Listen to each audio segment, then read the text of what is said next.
rise for the Pledge of Allegiance. We'd have the youngest person, that'd be Justin, do it, but you can. I pledge allegiance to the flag of the United States of America and to the republic for which it stands, one nation, under God, indivisible, with liberty and justice for all. Outstanding. So if we could do a roll call there, clerk, that would be great. Thank you. Mayor Turnbull. Here. Mayor Pro Tem Morosky-Brown. Here. Councilmember Carter. Here. Councilmember Janetti. Here. Councilmember Krenz. Here. Great. We have a full quorum here. And we have, look at the audience. It's so nice to see you tonight. Duly noted, presently accepted. Let's go to number 4. I think we have frequent flyers in here, so I won't explain what's in front of you. We will go to public comment. If there's anything that's from the agenda, I would ask that you stay until we get to that area to do your comments. If it's not on the agenda, this would be the time. And no, policies and procedures in the state of Michigan from the governor's office. When you come to the mic, that's giving us the permission to rebroadcast that on the tapes. So say your full name and address. So with that, is there any public comment? Oh, before we do that, I'm looking for approval of the agenda that we have in there. Do we have anything to add or delete? So move. Okay. Do we have some support? Support it. Okay. Any other discussion? Seeing none, all in favor, say aye. Aye. All opposed? Great. And on that, on the agenda tonight, if you're here to talk about that, it is opportunities for McDonald Ford, the market consortium agreement, assigning somebody to the board, and the execution of the backland as part of that. We had to wait until we did the front land.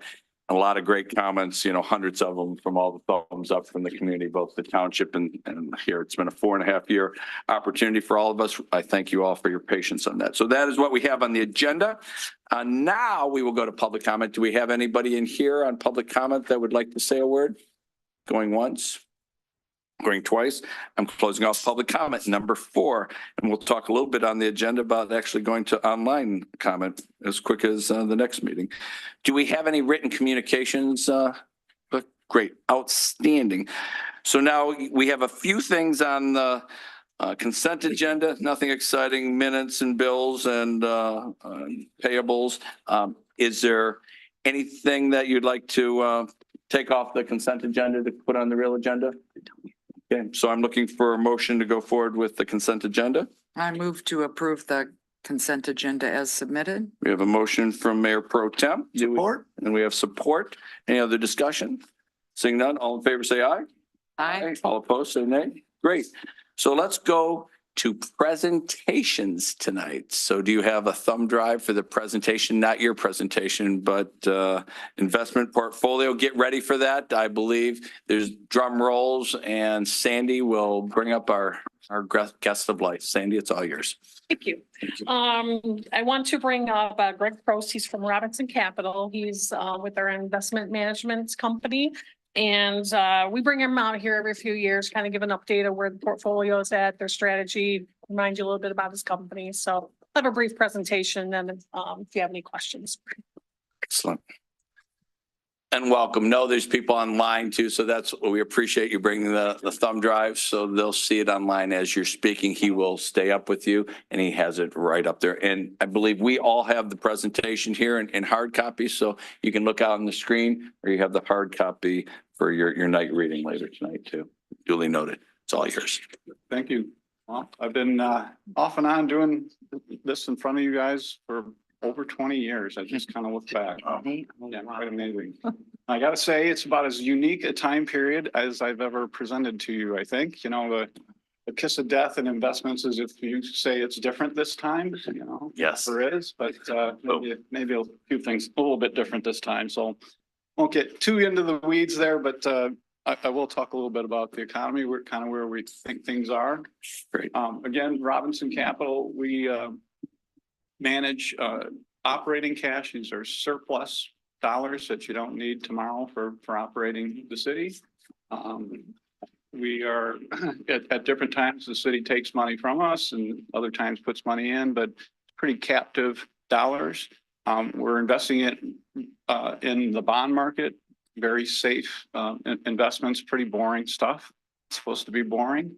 That's what you want to see from us, but you know, consistent and like I said, boring. So I'll show you in tab 1 on page 1 here, just a little bit about the firm.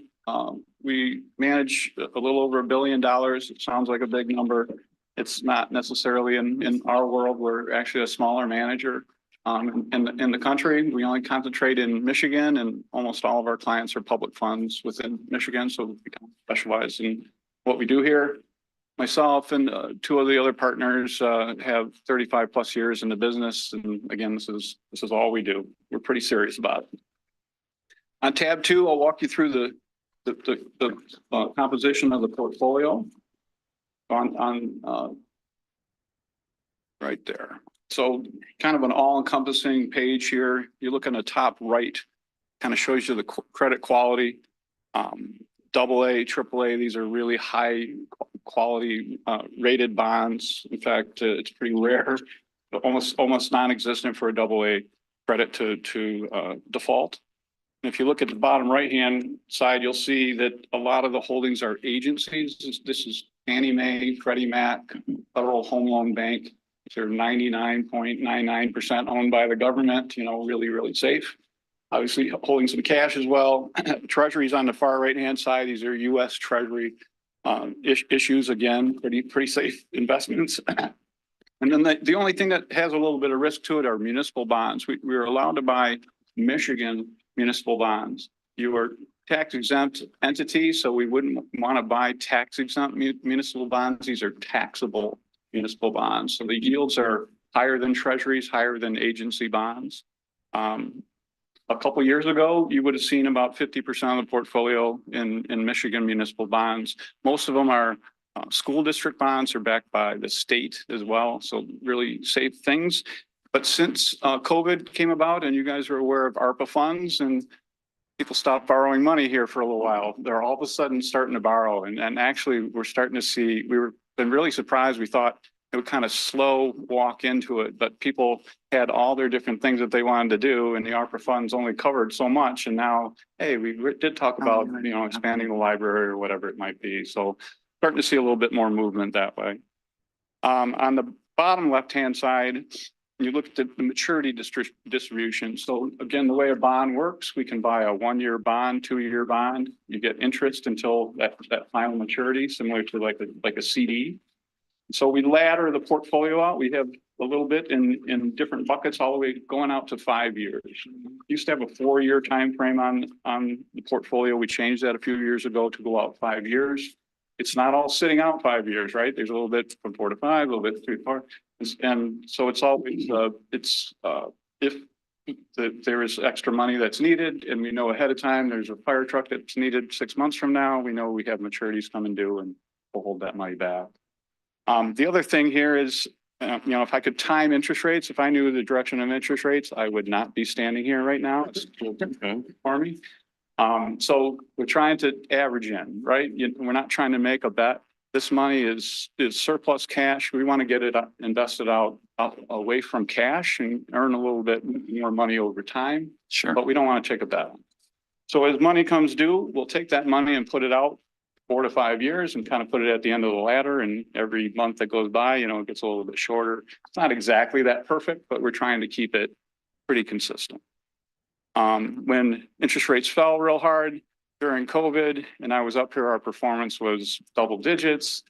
We're not selling anything, right? We're not taking that actual gain as rates fall and we're sitting up here. And then when rates go up, it looks like the portfolio has a negative return and we're not taking that loss either. We're going to average in over time.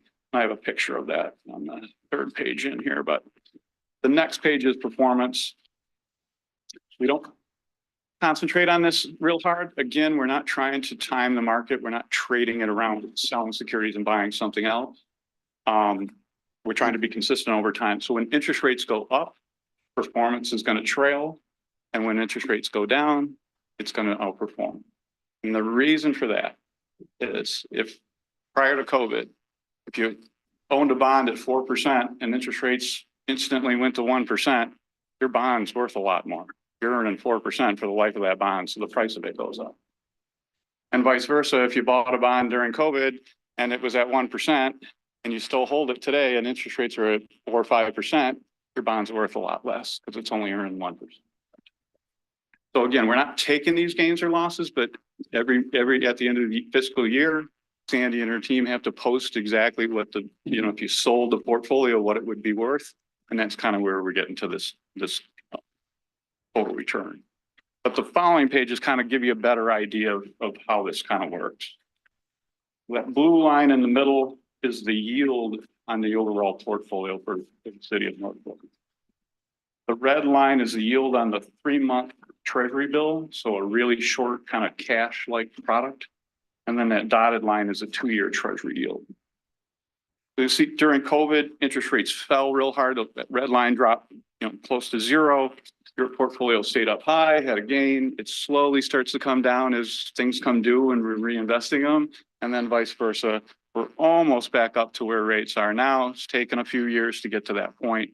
But if I'm right, and I'm concerned a little bit about this economy, it'll cause interest rates to come down and the opposite will happen and, moving in that lockstep. That makes sense, kind of? Okay. So that's all I had on the portfolio. I want to talk about the economy a little bit here. Again, I'm not going to get too much. Tell us about the economy. We would love to know Yeah, about the well, economy. what time is it? So every half hour, it seems like it changes lately. So it makes it real difficult. Obviously, one of the problems for investors, especially like the bond market that is boring and stodgy, we don't like change. We don't want it to be volatile. You want to know what's going to happen 2 or 3 years from now and have at least a basic idea. And businesses as well. So that disruption's, obviously causing some problems.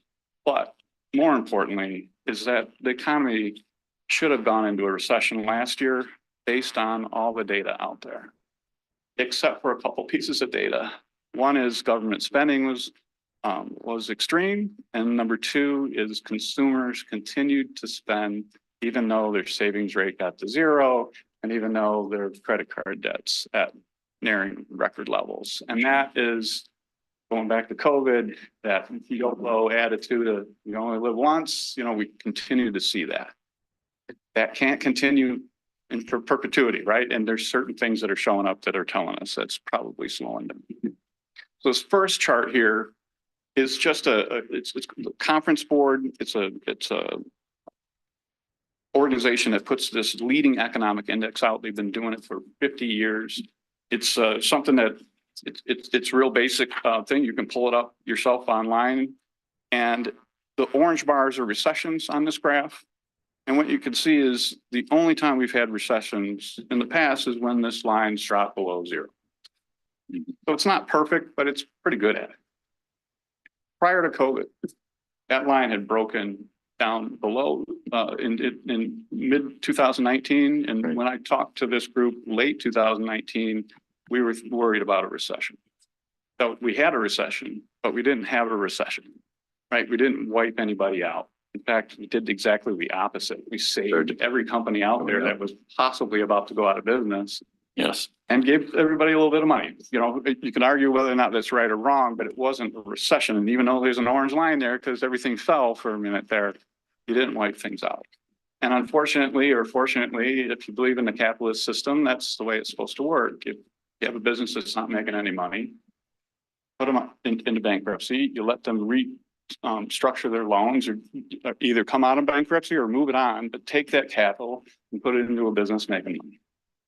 And so we have a lot of businesses that are starting to fail here because they probably should have failed a few years ago, but they've been extended by PPP loans and a little bit of this YOLO. It sounds bad to say that, but you need that kind of turnover to keep the system moving. So we are heavily due for a recession, regardless of any other data point, because we haven't had one in such a long period of time. And so we have a lot of debt in the system and we have a lot of companies that aren't making money. All right, next page. Since I'm a bond dork, I have to talk about interest rates as well here. We appreciate that. So on that left-hand side is a treasury yield curve. It's something we follow every day, again, because we're pretty dorky about this stuff. And Or intellectual, yes. intellectual, exactly. And so what it's showing is the yield that you would get if you bought a treasury out 3 months, 6 months, all the way out to 10 years on the right-hand side. So when they talk about interest rates going up and down, they don't all move in the same fashions. Short rates move differently than longer term rates. And that's important to the way the market views the economy. So what happened here, that line was inverted, meaning short rates were above 5% and 10-year rates were below 4% last year at this point in time. Inverted yield curve doesn't happen very often. No. But the only reason that would happen, the only reason a bond investor like me would buy a 10-year at 4% instead of sitting in cash is because I think interest rates are going to fall.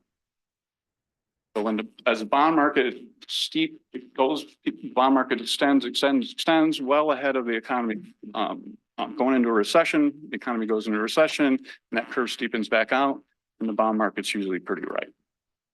So this curve steepened out. This red line is steepened out.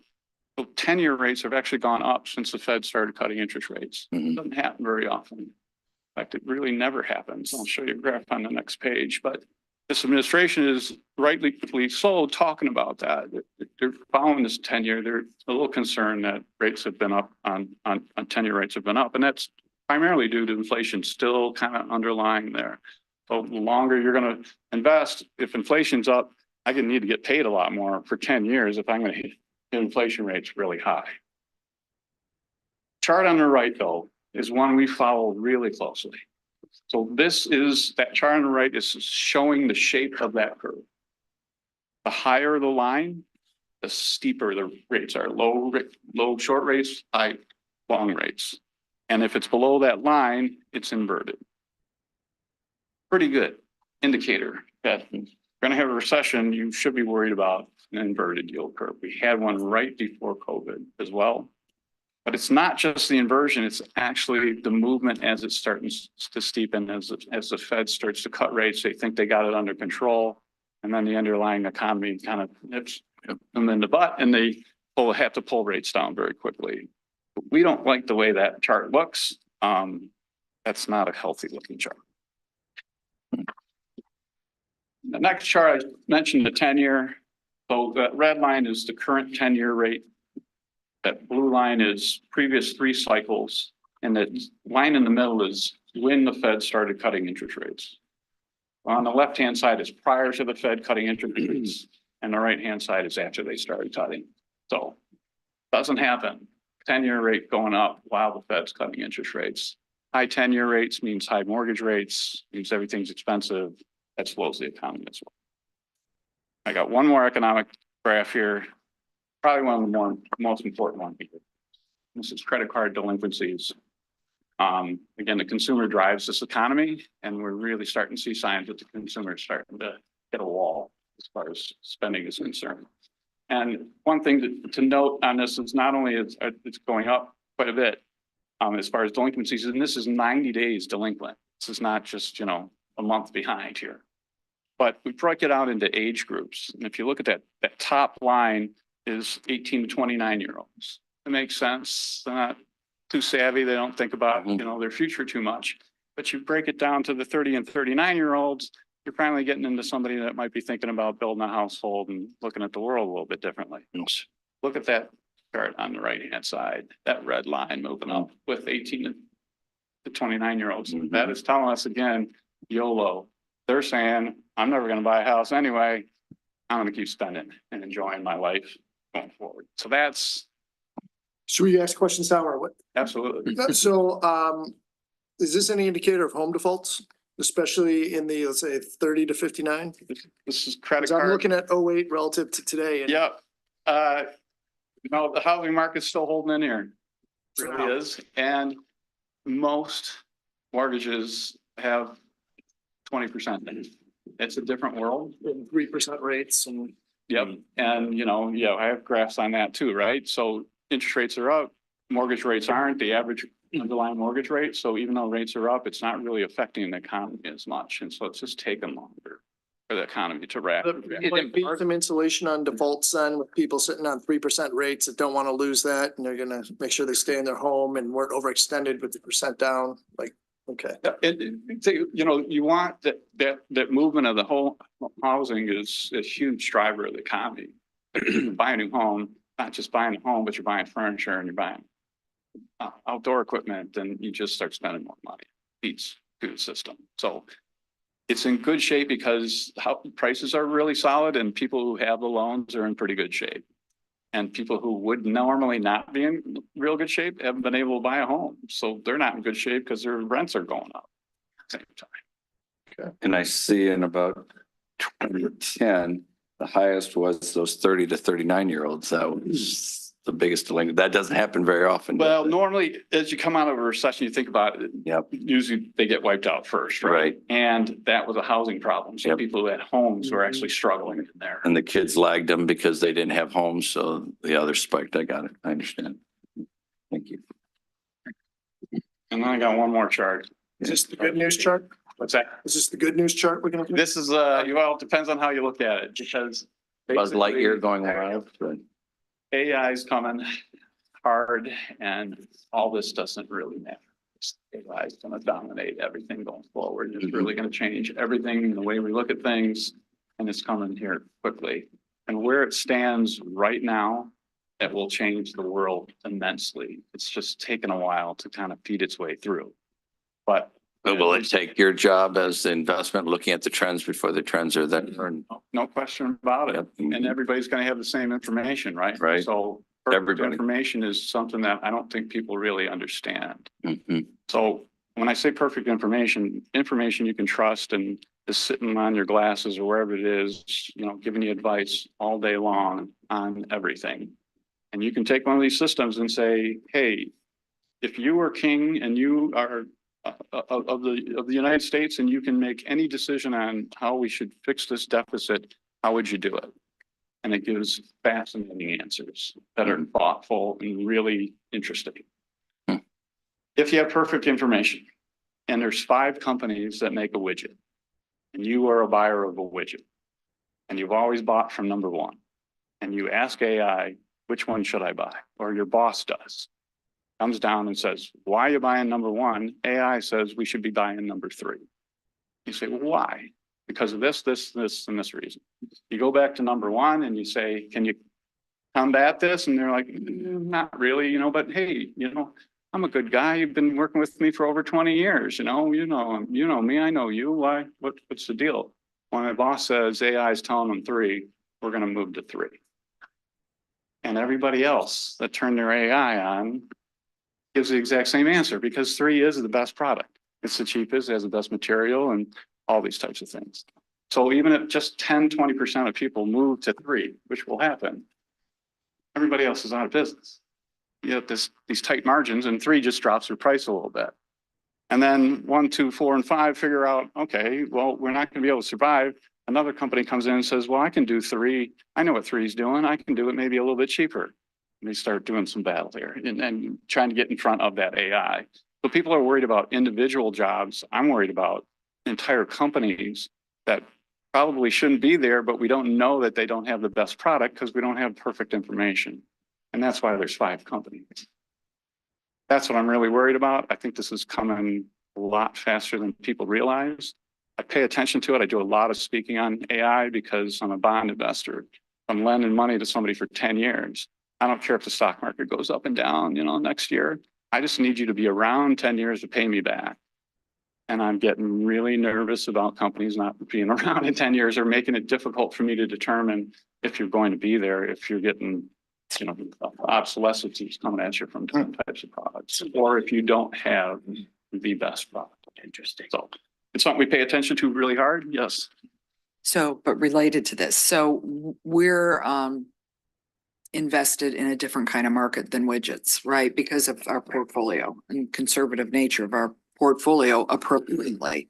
So how does those external factors, how do those external factors There's 2 impact this? That would be one question. Sure. And the other is, just wanted to sort of put a footnote on one thing, the perfect information idea, which you use several times. Even in my casual use of ChatGPT, it isn't always perfect information. In fact, it is often imperfect information. And so that is, you know, Sure. but no human can have all perfect information either.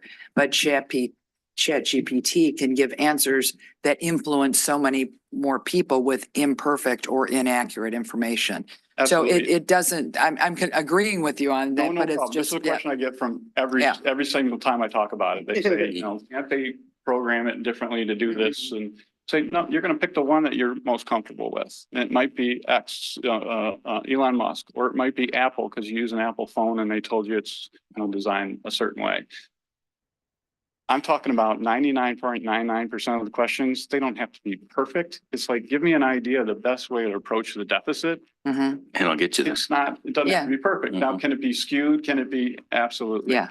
But every single day, the program's getting better at that. And if you're a widget buyer, are you really, and it goes through and explains exactly why it's choosing this. And you can look it up pretty easily.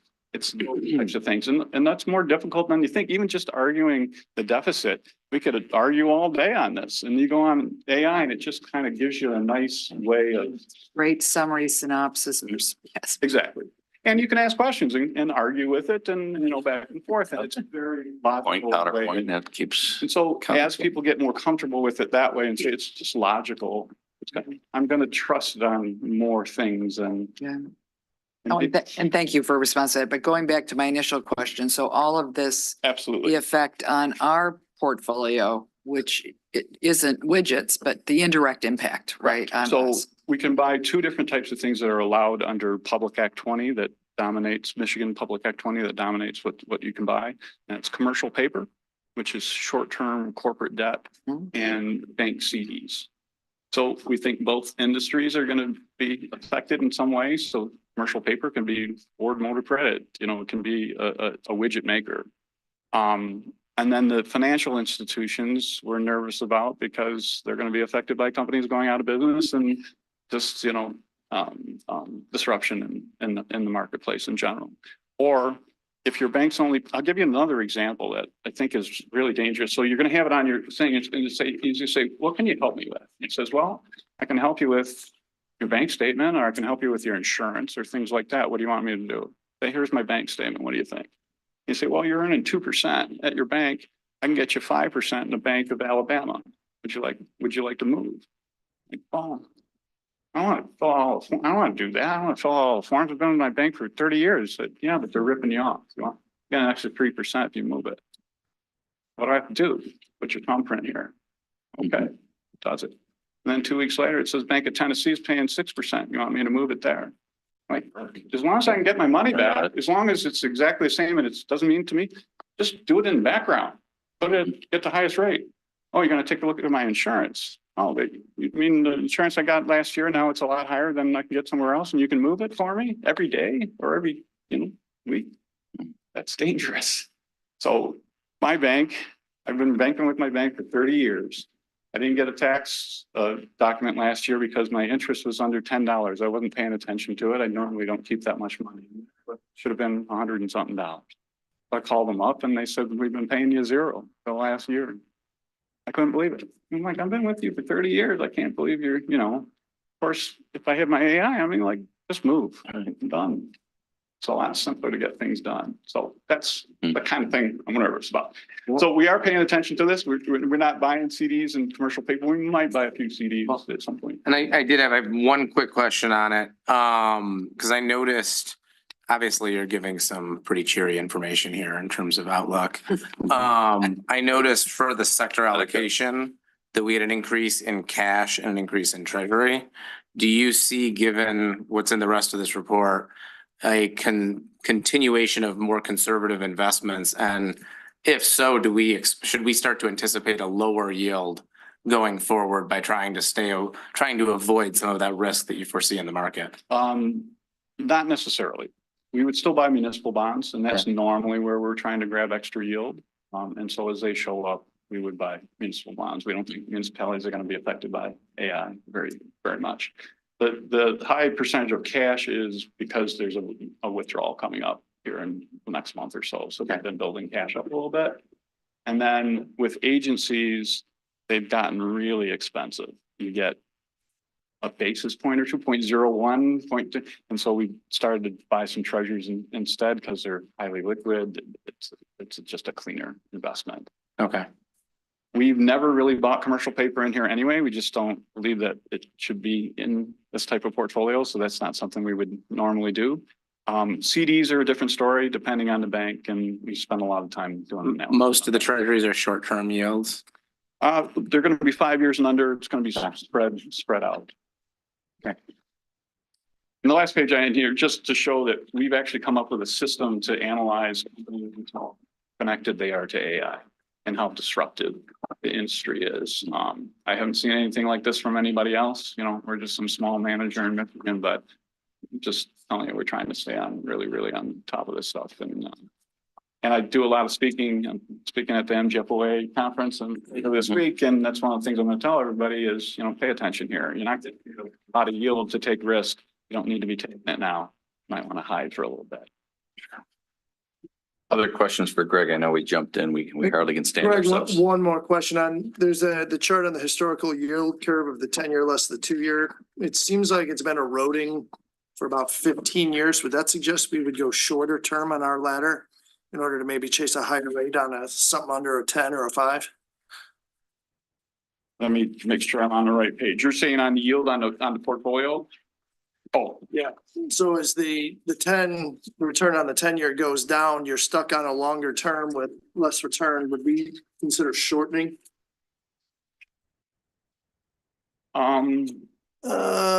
Keep going. sure. Asking the right. Let's see. That's it. Yep, No. up one. Nope. One more. That one. That one on the right. So that chart suggests that over time, over the last 20 years or 15 years, that the 10-year has been eroding relative to the 2-year on return. Is it 10-year minus 2? So, yeah, so if you go back to 08, they pushed rates almost down to 0. Yep. And long rates, they thought, man, it's going to be inflationary. And So it's an long rates were artifact of 5 or that. 6%, right? Okay, And then as the economy didn't improve quickly over time, those long rates actually, and they raised short-term rates and their long rates kind of fell I see. over Okay. time. So it depends on where you're starting. So it's a right? normalizing effect of what happened before with what happened in 08. I mean, it really moves in big patterns, right? It doesn't sit in one kind of shape for very long. It's very cyclical according to the economy. Okay. It's generally that short-term rates are moving up and down a lot more than long-term rates are. But with inflation, you know, we haven't seen inflation in 30 years. That pushed long-term rates up. Got it. Great. Okay, thank you. Just one question. So FDIC and CDs, how much are you able to protect in terms of insurance? 250,000. So I mean, like, are you moving multiples into small accounts at various times to get? We a have greater done level of that. protection? We have done that before. Banks are not paying a very high rate, so we can earn more in treasuries than we can in banks. Mhm. And so an account this size, it's easy for us to buy in pieces of 250,000. Yeah. Great. Any other questions from council members? Just the last, Sure. circling back Comment, on yep. early, I didn't know we were asking questions. Or Sure. it's just, so on page 3, this is just portfolio overview of performance. So it's going back, instead of didn't want to interrupt. Okay, doing that. So it shows City of Northville and then benchmark. Now there's only 2 benchmarks, so that may be what happens here. It was the 3-month T-bill and then the 1 to 3 year US government index. It's actually a combined, it's 2/3 the 3-month T-bill and 1/3. That's it. Yeah, it just, and it, that level of details fine. It just says and, so I know that you proportioned it, it sounds like, so yes. But when I look at, so for this year to date, the higher percentages are in City of Northville, right? You know, each of those, That's and then, just the month of January. well, it's Yeah. month to date, quarter to date, year. I just meant for the year to date and month to date is just for the. Oh, it's This just is through as- January. Yeah, this is as of January. Okay, thank you. That's helpful. So, And but, so we outperformed because interest rates fell in January. okay, So we're gonna outperform a cash, a shorter portfolio. so this is through January 31st, blah, blah, blah. Okay.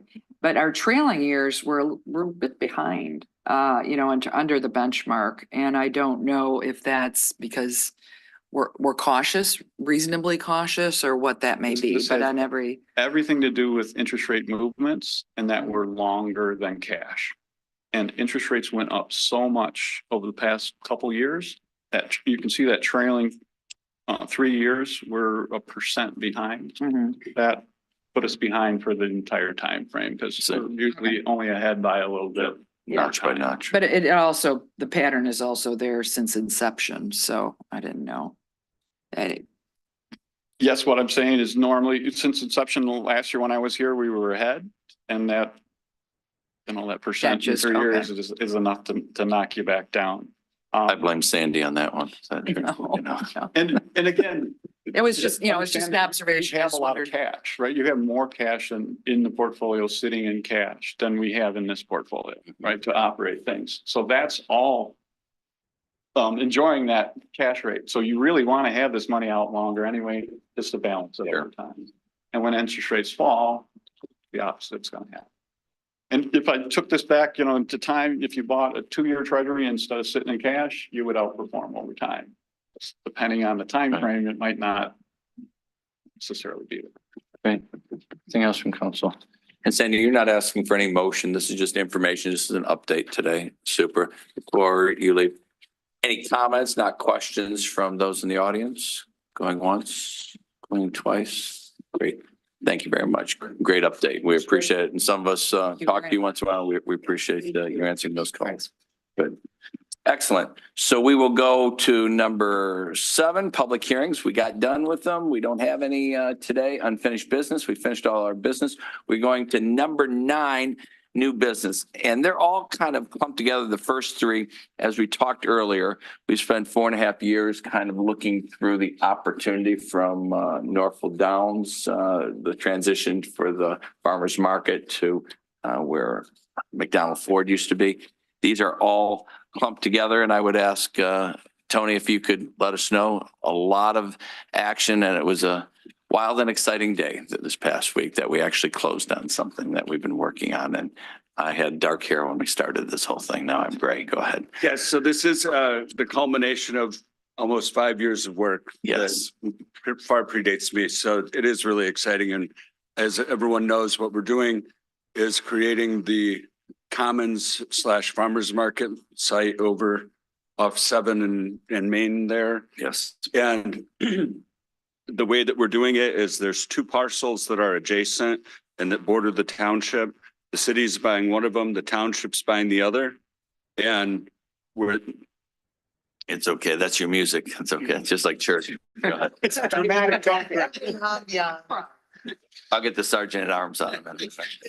Like the Astros. So the township has now bought and closed on their property. Yes. We have ours under option. And so what we're going to be doing through the various actions tonight are to allow the city manager and I to take all actions necessary to close on our property. That's the 3rd one. I'm going backward, but and then by the first action, the ultimate goal is to move the property into the ownership of an Act 7 that we are creating by way of A. Item A is an amendment to the agreement you've previously approved, and that does create a Act 7. The 2 owners of it are the city and the township. The agreement creates a membership board, which is 4 members. It's the township supervisor and 1 appointee of his as approved by their board. And then it's the mayor, 1 appointee of his as approved by this council, and that will be George as item B.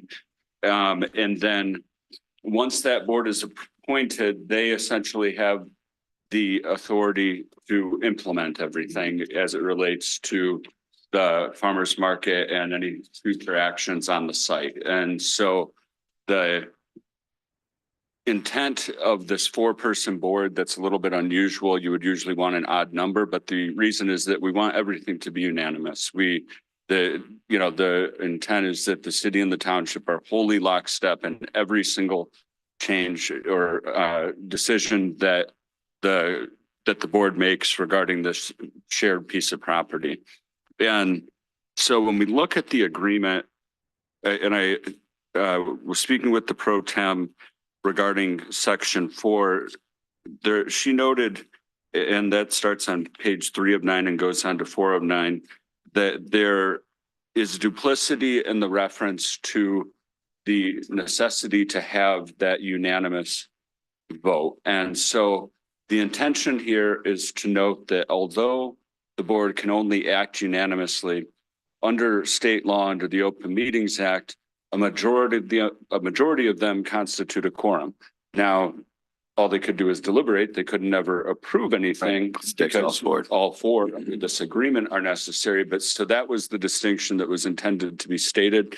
It was the idea of the pro tem, and I agree with this, that because it's stated earlier in section 4, we could delete the final paragraph of section 4 and approve it with that amendment.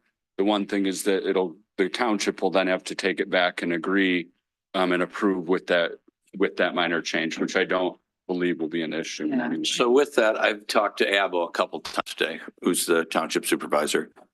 If there's minor changes, we've looked through this 2 or 3 times. We're going to have this consortium meeting tomorrow. We are open to change it to those activities, the 4 and the 2, as you referred to. So he went through that a couple times today. Everything will go probably through the secretary for changes in the future, and we will vote on that tomorrow. Most likely that will be Cindy Jankowski. But we are open to change those things, whether the voting structure and, we saw the red lines. We are not ready to change that document because we've spent a year, getting that document going. But yeah, I've talked to him twice this afternoon, even about an hour before this. We will look, we have a board meeting tomorrow. We have to start moving dirt because we're going to have a farmer's market May 1st. It's almost unbelievable. And we're closing on the second one and moving those things out. And again, just to back up, everybody up here has been involved. In charge of farmer's market, in charge of Ford Field, in charge of Riverwalk, all the council members, which all relate down there. And that will be a parking area for all those different things as we go forward, and the businesses in downtown, and trying to make it vibrant, and a parking area to put parking spots down there for workers, for construction and for workers during the day, and shuttles. This is a bigger picture that we've been working on, but everybody here, and the city manager, of course, he had a full head of hair. He had an afro when we started this thing, but it's been a wild and exciting ride. We are so pleased. And like I said, we had 400 or 500 likes between the township and the city over the weekend, because we finally went to culmination of this, fruition, but it's good. Go right ahead. Just a quick question to the mayor's point. Being we are meeting tomorrow, if the council makes a change, now there are 2 different documents. How does the consortium actually function tomorrow, or does that become impossible? Or can that be reconciled at a later date? Can you explain what the Yeah, process? sure. Yeah, that's a good question, but it can be reconciled at a later date because the document that's approved by the township, which is what we have right here, is not the operative document right now until we accept it. And so what's actually the operative document is the original document that we approved. These are proposed amendments. And so if we adopt this tonight, we still have the in-force agreement without these amendments. Right. And the only actual amendment that we have here is in section 2E, which it gives the discretion of the membership board to create a separate legal entity, which would be in the form of a nonprofit for purposes of operations. It doesn't obligate them to do that. It only allows them, it gives them that one extra tool essentially. And we did get our tax ID today for that, so we can have that meeting tomorrow. But the ultimate authority to approve will come after that change has been made. So I don't believe this affects the meeting tomorrow in any way. So council could pass this, as you're saying, taking out that final paragraph, and we would be meeting under the old document that council passed a month ago? That is correct. And then they would have to counter approve this one. The township would. The township would, and then we'd both be operating under the identical agreements. Exactly right. But that doesn't stop us from meeting tomorrow. No, it does not. No, and that, to Abel's discussion now, probably an hour and a half ago, 2 hours ago, we will look at those changes going forward on that, but not until after the meeting tomorrow. So yeah, he was open to that. I discussed it with him earlier today. We had Ernie, that your counterpart, their legal staff for the township, and you and your entire team, looked at it. Yes. So are you comfortable? Let me ask you this. So the first, we broke this now. You talked in general. all three. Now specifically, the first one, consideration of the resolution to approve the amended Norfolk Commons Farmer Market Consortium Agreement Resolution. Do you have any misgivings on this or, Oh, yeah, any we- liability? So we'd have to work, it's a simple change and it'll just be, the board will be allowed to govern Okay. appropriately, right? Yep. You can't have two inconsistent things on that. So Right. Tony, I don't disagree with Tony's intent. And the intent simply is the board can meet with 3 of the 4 members and that constitute a quorum. Okay, However, if the board wants to take action, which means to vote on Right. something, it requires all 4 members, which means even though they have a quorum, they can't take action, but they could discuss things, Right, yeah. information. Well, deliberate gets a little bit, but they could certainly talk about things. They could direct somebody to look into some. So, no there- votes. but those are like the core of governing board, right? Quorum and number of members to take action. So I think we can work that out. We can just get rid of that last sentence Can I in ask a section, question on that? but yeah. Yes. Before we move on, I just don't want to move on. If that was your intent. That makes, what you've described makes perfect sense to me, and I agree that we would cut the second paragraph where it says a majority of members of this board will constitute a quorum. Action by the board, assuming a quorum requires concurrence of a majority. So I think cutting that makes sense. But then if we're just keeping the top section or the section or paragraph 2 under section 4, it says membership board members shall serve until their successors are appointed. All members must be present to constitute a quorum. Action by the membership board, assuming a quorum requires unanimous concurrence. So is that saying all members would need to be present to be a quorum? Can the rest of the group still meet without a quorum? Is that what's happening then? To be fair. That's quorum for purposes of voting, a quorum for purposes of of being a public body subject to the Open Meetings Act is what's derived from the Open Meetings Act. So that is you need a majority by virtue of the Open Meetings Act, but they wouldn't be able to approve an agenda. Yeah, And the way to make that less 3 in that. confusing is when you're talking about the number of members required for action, that second sentence would be to just take out assuming a quorum, because that's where the confusion comes in. You just told me you only needed 3 for a quorum, effectively. But now you're telling me, so by just taking that, assuming a quorum, because on that second point, a quorum doesn't matter. What matters is all 4 members all need to be present. Does that make sense? That makes. So sense for just purposes taking of that- voting. Yes. Well, no, but I mean, for purposes of reducing confusion Sure. in terms of operating it. So, and less words are always more as long as the intent is clear. And in this case, less words, assuming a quorum removes the unclear part, but still does. So that's a very simple, I think, right? So, I'm comfortable with that. I think Abel was completely comfortable today. That's, well, and they Understood. knew about this, yeah, they this did. week. So, so it is, but there's a bigger issue to talk about, but so effectively, the current last paragraph, the second sentence is the one that would be, so it says a majority of the members of the membership board will constitute a quorum.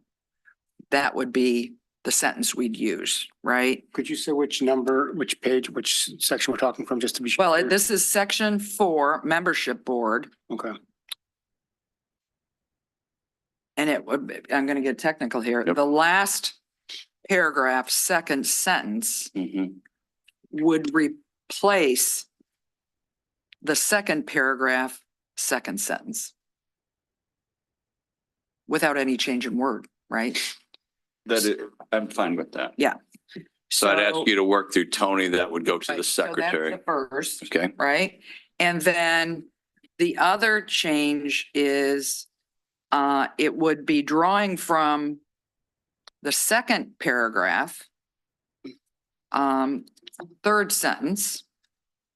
It currently reads, action by the membership board, assuming a quorum, requires the unanimous concurrence of the members of the membership board.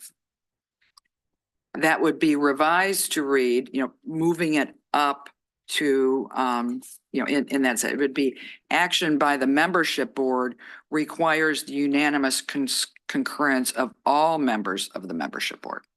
Removing the language, assuming a quorum. Yes, Yes. because it immediately consistent. follows that other sentence, and that's where it's like, wait.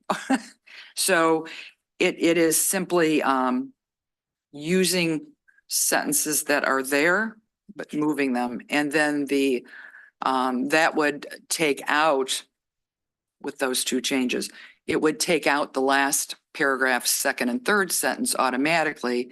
And we don't need the second and fourth sentence in that last paragraph of section 4, because they're already, that's the OMA and procedures, and that's already covered in that first second and third paragraph. paragraph. So we don't need it. Yeah. You comfortable with that, Tony? Absolutely. Okay. I'd like her to And- make the motion. Right. okay. Tony, Well, no, no. Yeah, I think so. Well, I thought it was. We have it on tape. There's a much larger issue that I want to discuss, but I think it's good to still get this particular aspect of it understood and agreed to. Okay. if I may, just real quick, so what's causing this is the Open Meetings Act is a majority of a board. Mhm. In this case, it's 3. Right. Although theoretically, you could vote with a majority in an open meeting. But we're setting a higher bar for unanimous for Have all 4. four. And that's where the language is tripping up a little. That's bit. exactly Yeah, right. we're using the. That's open all meeting. this is. For wording. anybody who's trying to play, Yeah. play at home, that's all this is here. Absolutely. We're putting a higher bar on any kind of action. Correct. So we're We just just, gotta get the language right. Right. so we're Excellent. making sure the language is clear to those non-lawyers that are serving on this board, member board. Right. And, it's just, and it isn't inconsistent internally to the document. And you had another opportunity. Yeah, well, so now I'm going to back up. So when we received this packet, it was, and it was item 9A is about the consortium agreement. And it was, the ask was a move to approve the amended farmers market consortium agreement. And then followed from that, there was a resolution that we have, each of us in the packet. What was missing was the agreement itself. And I think that was an Well, no, opportunity. yeah, no, I'm not, Yeah, okay. what was missing was the agreement. So it wasn't in the packet on Friday. And then today there was this flurry bringing it to the attention of, it should have been obvious, but bringing to the attention of city administration that it was not there. And then, and I will say, it was like, oh, well, it's just item 2E. And I'm like, so, but I had nothing to look at. I had no frame of reference. I had nothing to review, nothing to look at. And so then it was like, oh, we'll add it to the packet. So this afternoon, it was added to the packet. But it was not, and it was to be not redlined. Usually we get a redlined item, document, but it was, George said it would be highlighted, which is any change that the Township Board of Trustees introduced would be highlighted so we can focus on the change. And what was uploaded had none of that. So no, we'll change it, we'll upload it. We never received a highlighted copy. And I know there are other changes other than 2E in it. So I have not had time to review this document at all. And I cannot approve an Let your agreement. vote stand that way tonight then. No, what I'm saying is it was an incomplete packet, and we have, as council, we have said numerous times, in fact, this is our 1-year anniversary of this March meeting, and we had the debacle last February with very large contracts.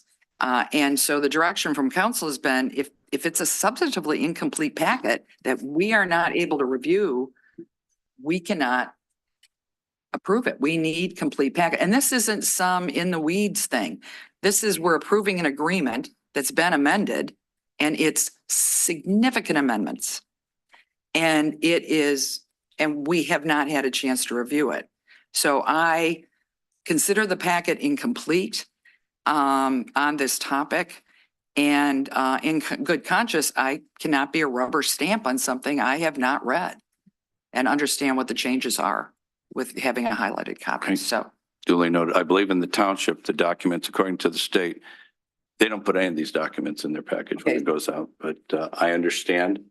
Well, Yours. actually, We will vote Actually, forward. they did. It is in the Board of Trustee packet. You can look at it online, and it was the version that their attorney had Previous one. suggested before, no, not our previous one. It was one that Tony thankfully renegotiated.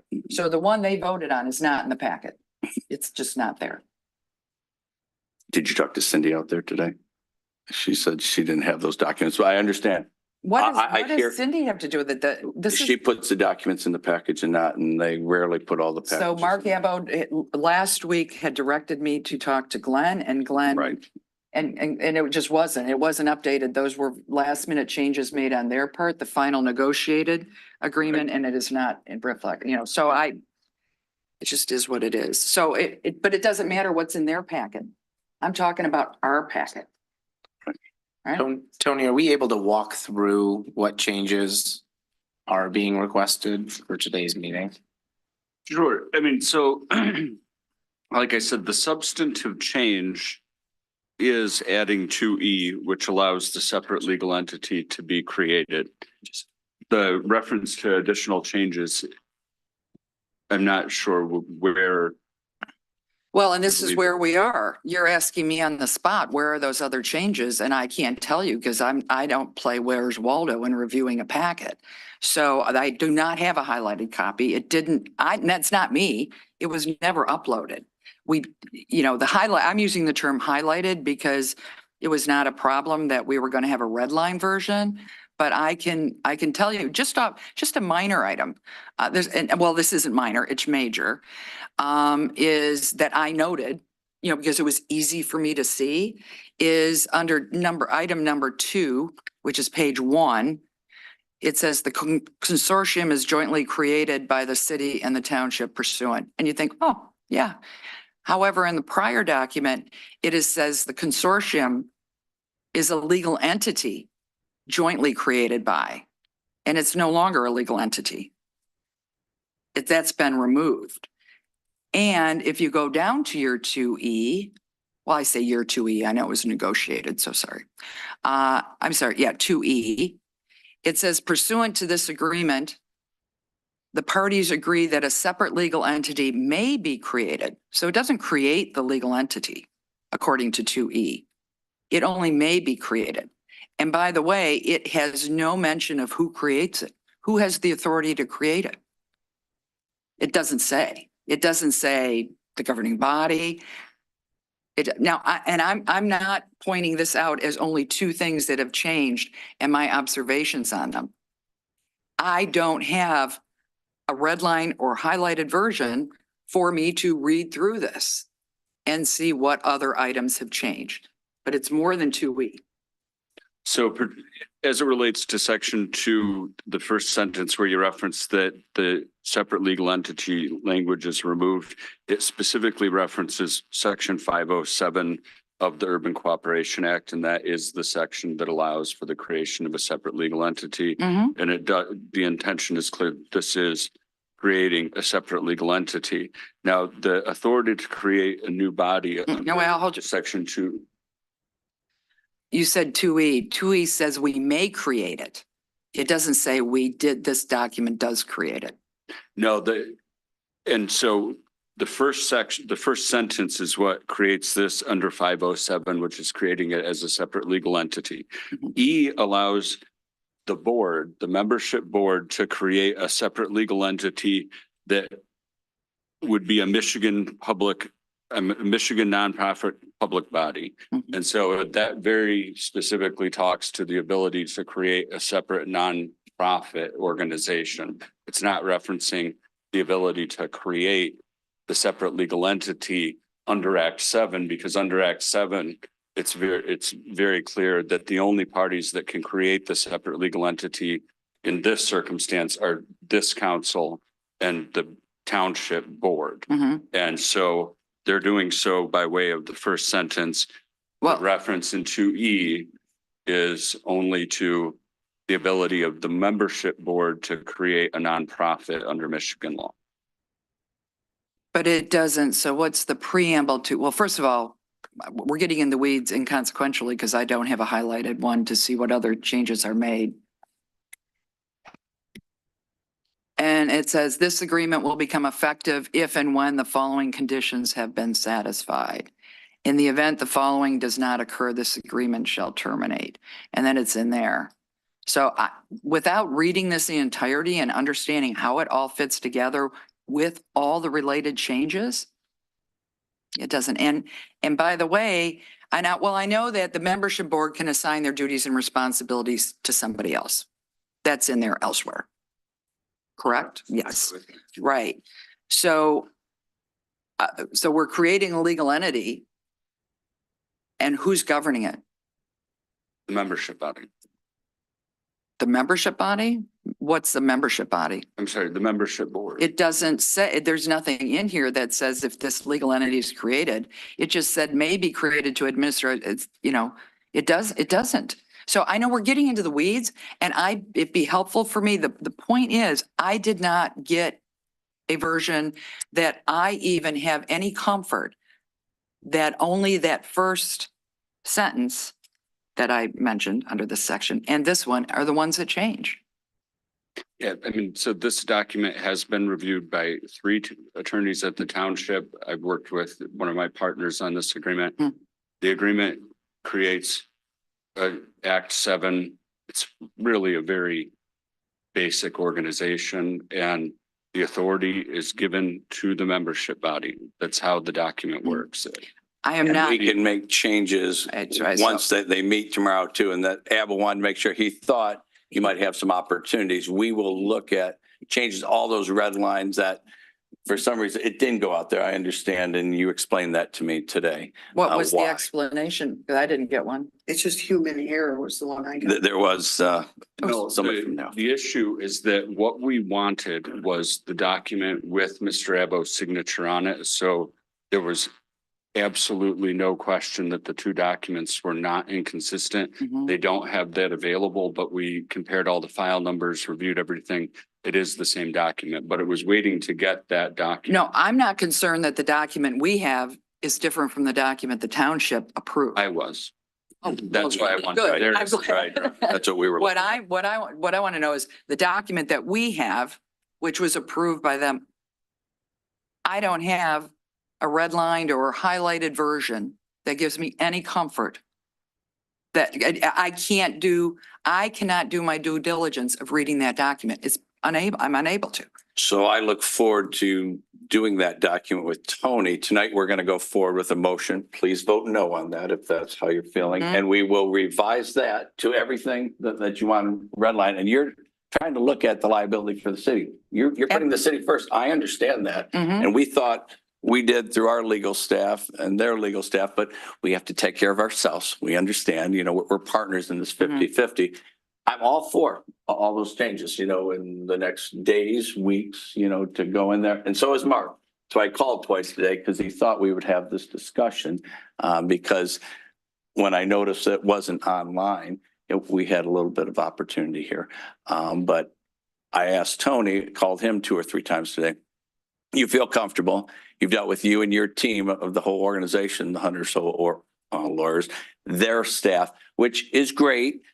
But I'm concerned about you as our legal entity. You feel comfortable with the liability and going forward. I mean, it's not liability, but you looked at the documents. We've looked at them for about 6 or 8 months and we've revised them. I think you're exactly right, Barbara. Another time, one more revision of making sure it's the words we want. And it's been moved around so much, the 4 and the 2, 3 people are majority. They're not a voting. We've worked through that. Yep, That was so a that's great. minor issue, a substantive governing issue, Yes. but easily remedied. Right. This is a substantive change and I haven't reviewed it, but I just want to follow up with one question. You mentioned, I'm assuming when you said the board, the board will meet that and there will look at the red lines and look at changes. This document, any changes in this document must come back to each of the 2 governing boards. So that the membership board cannot change the consortium agreement. Is that correct? That's absolutely. That's Okay. correct. I just Yeah, want to, so because we keep saying, oh, well, we can, it's like, Yeah, no, they could recommend changes, but changes to this document may only be effectuated by Okay. approval of both this council and the township board. To his point, Abel said they would bring that back. We would bring all those changes up for the redlining. The board doesn't do the approval, but it would be brought up to the board. He will bring it up and bring it to another township meeting. So Tony, just clarification on my side. So we have 2 keys to the nuclear submarine that have to turn, and then that's what the board can work through on the consortium. We have the ability, even after tonight, to go in and affect language as the mayor pro tem has suggested and put that in front of the township. Is that correct? Absolutely. So the window does not close tonight if we want to put in the fidelity that the mayor pro tem is asking for on what we just discussed, is what I understand.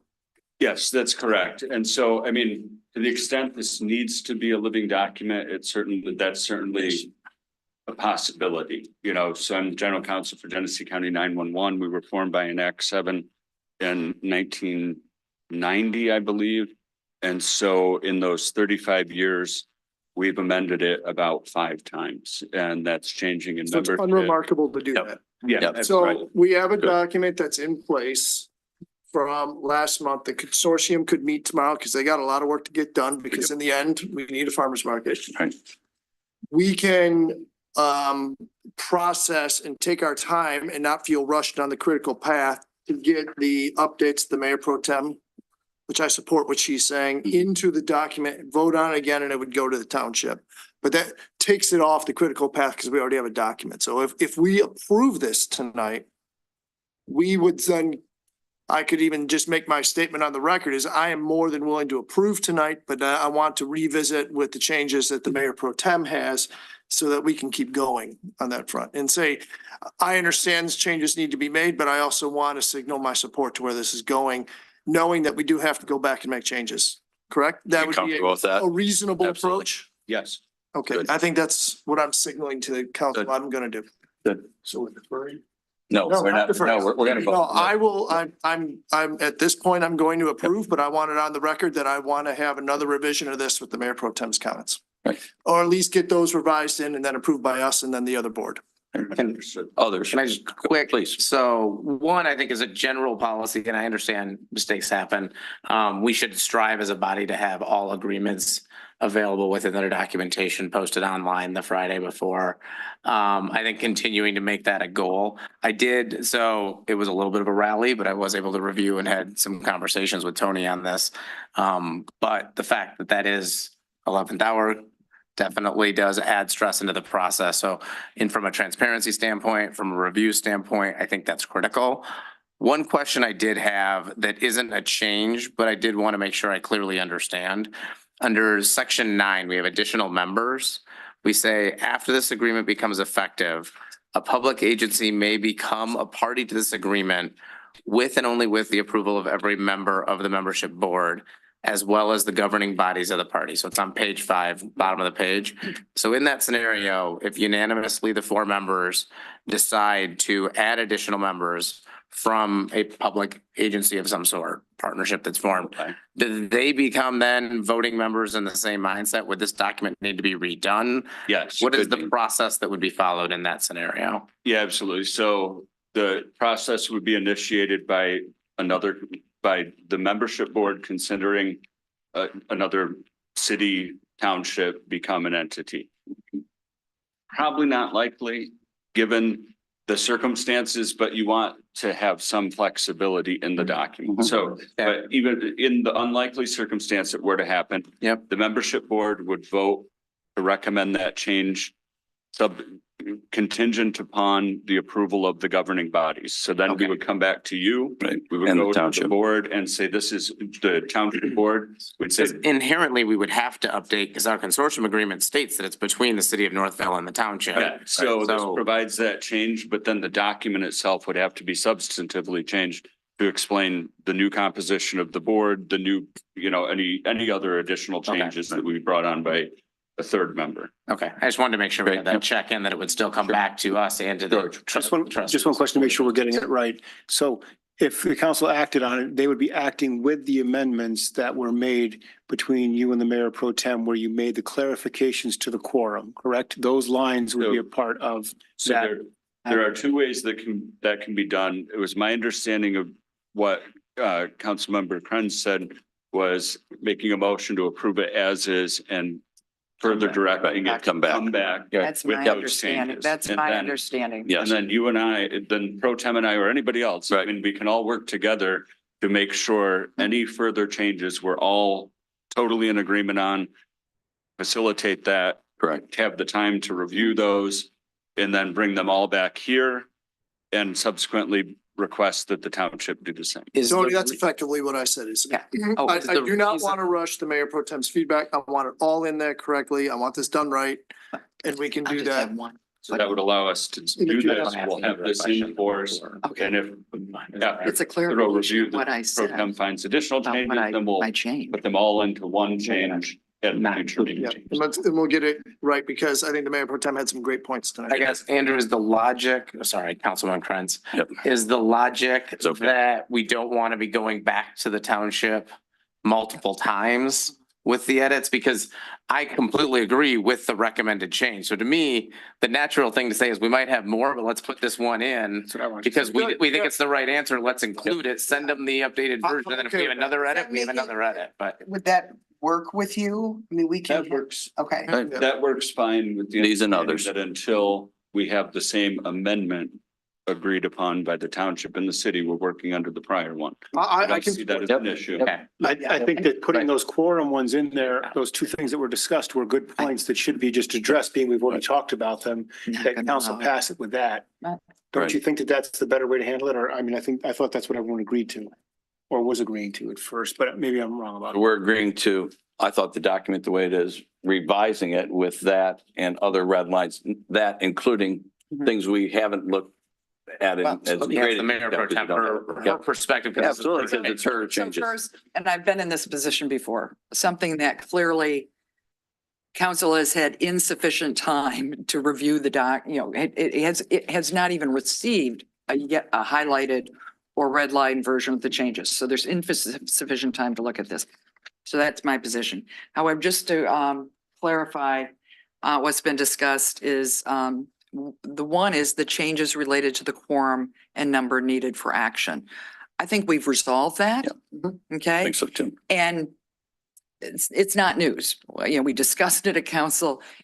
Township was aware, so we're finally resolving this issue that is very simple to correct, right?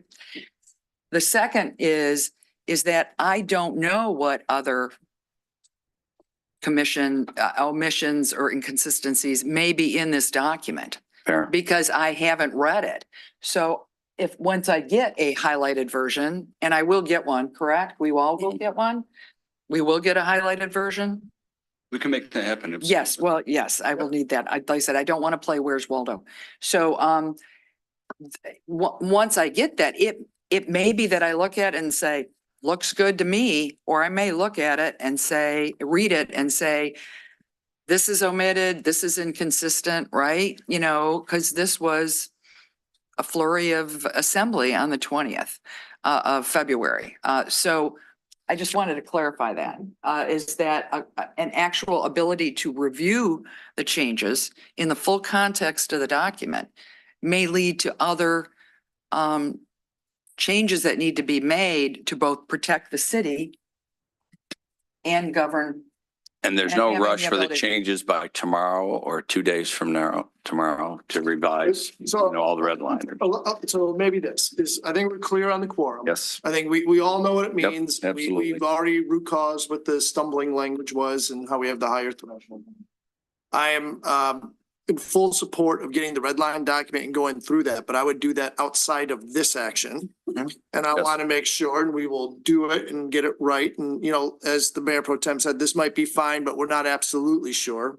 I did read it. I think it is, but I also want to go against what the prior document was and make sure that any of those Fair. visions are clear.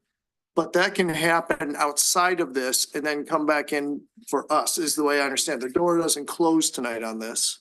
I'm in full support of the comments, as we do need these packets on Friday so that we can spend the weekend interrogating and the public has a chance to also see this as well. Right. I understand what you were doing, waiting for the signature for Mark Dabble. That's the right thing to do, but then this is what the outcome of that is. So yeah, I'm in full support of the language on the quorum.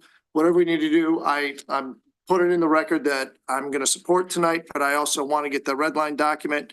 And if there's something that's substantive that any of us find, Mayor Pro Tem or any of us, that we will come back, Mhm. get the revisions and do the right things to protect the city and the township Fair. and do this right. Absolutely. That's gonna be my position. Yes. Good. Any other comments? I from- share Andrew's position. I definitely want to see, but I support moving forward with the living document.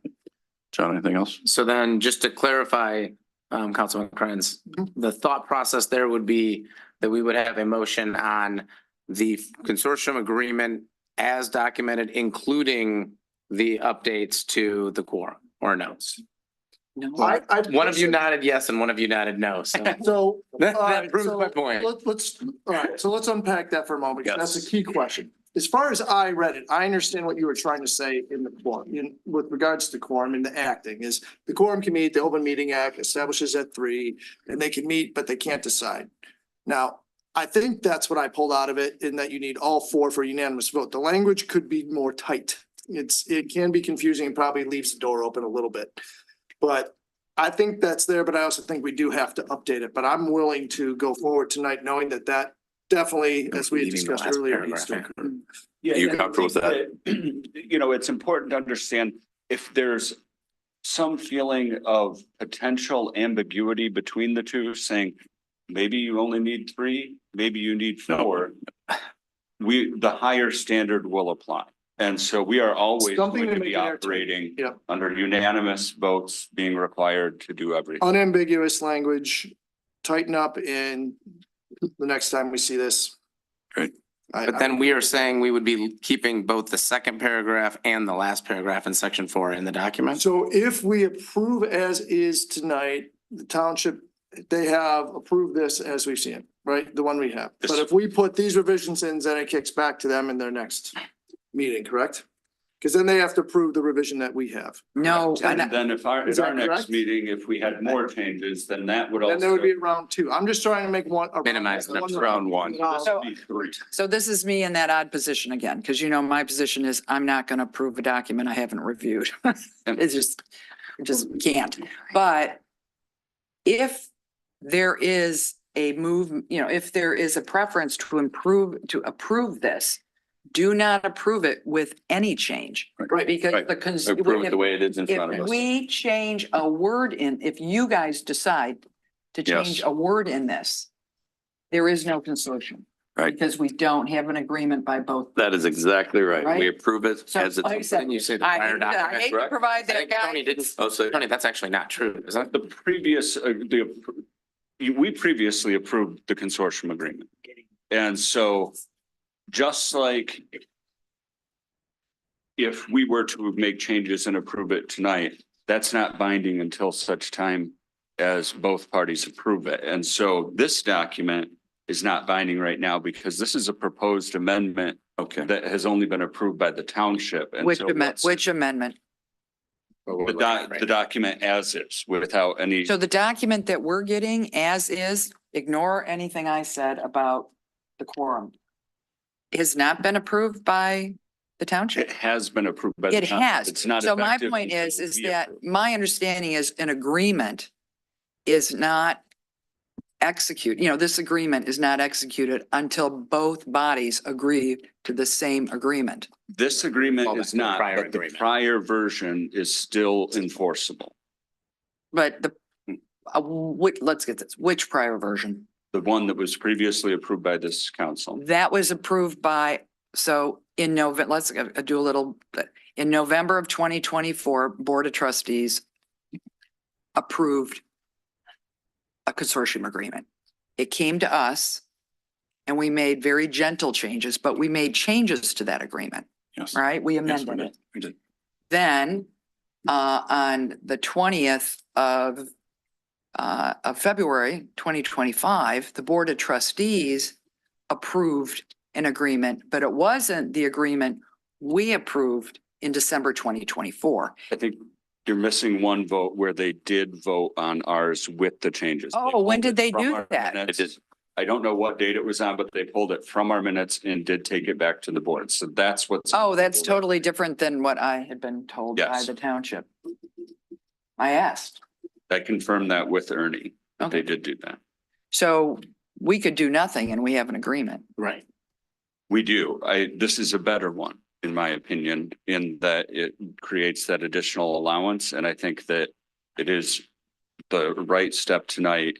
It seems, because I'm gonna guess there might be more suggested changes once I everybody think that's a reviews good it. guess. And so asking them to go back for version 3 to be approved, knowing that we've got version 4 coming down the road.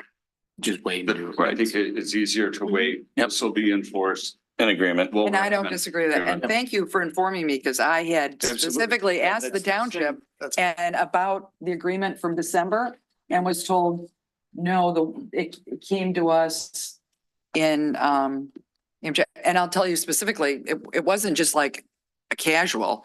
It was because, as you know, the one that went before them on the 20th, their version, which you can see in their packet, did not include our amendments, any of them.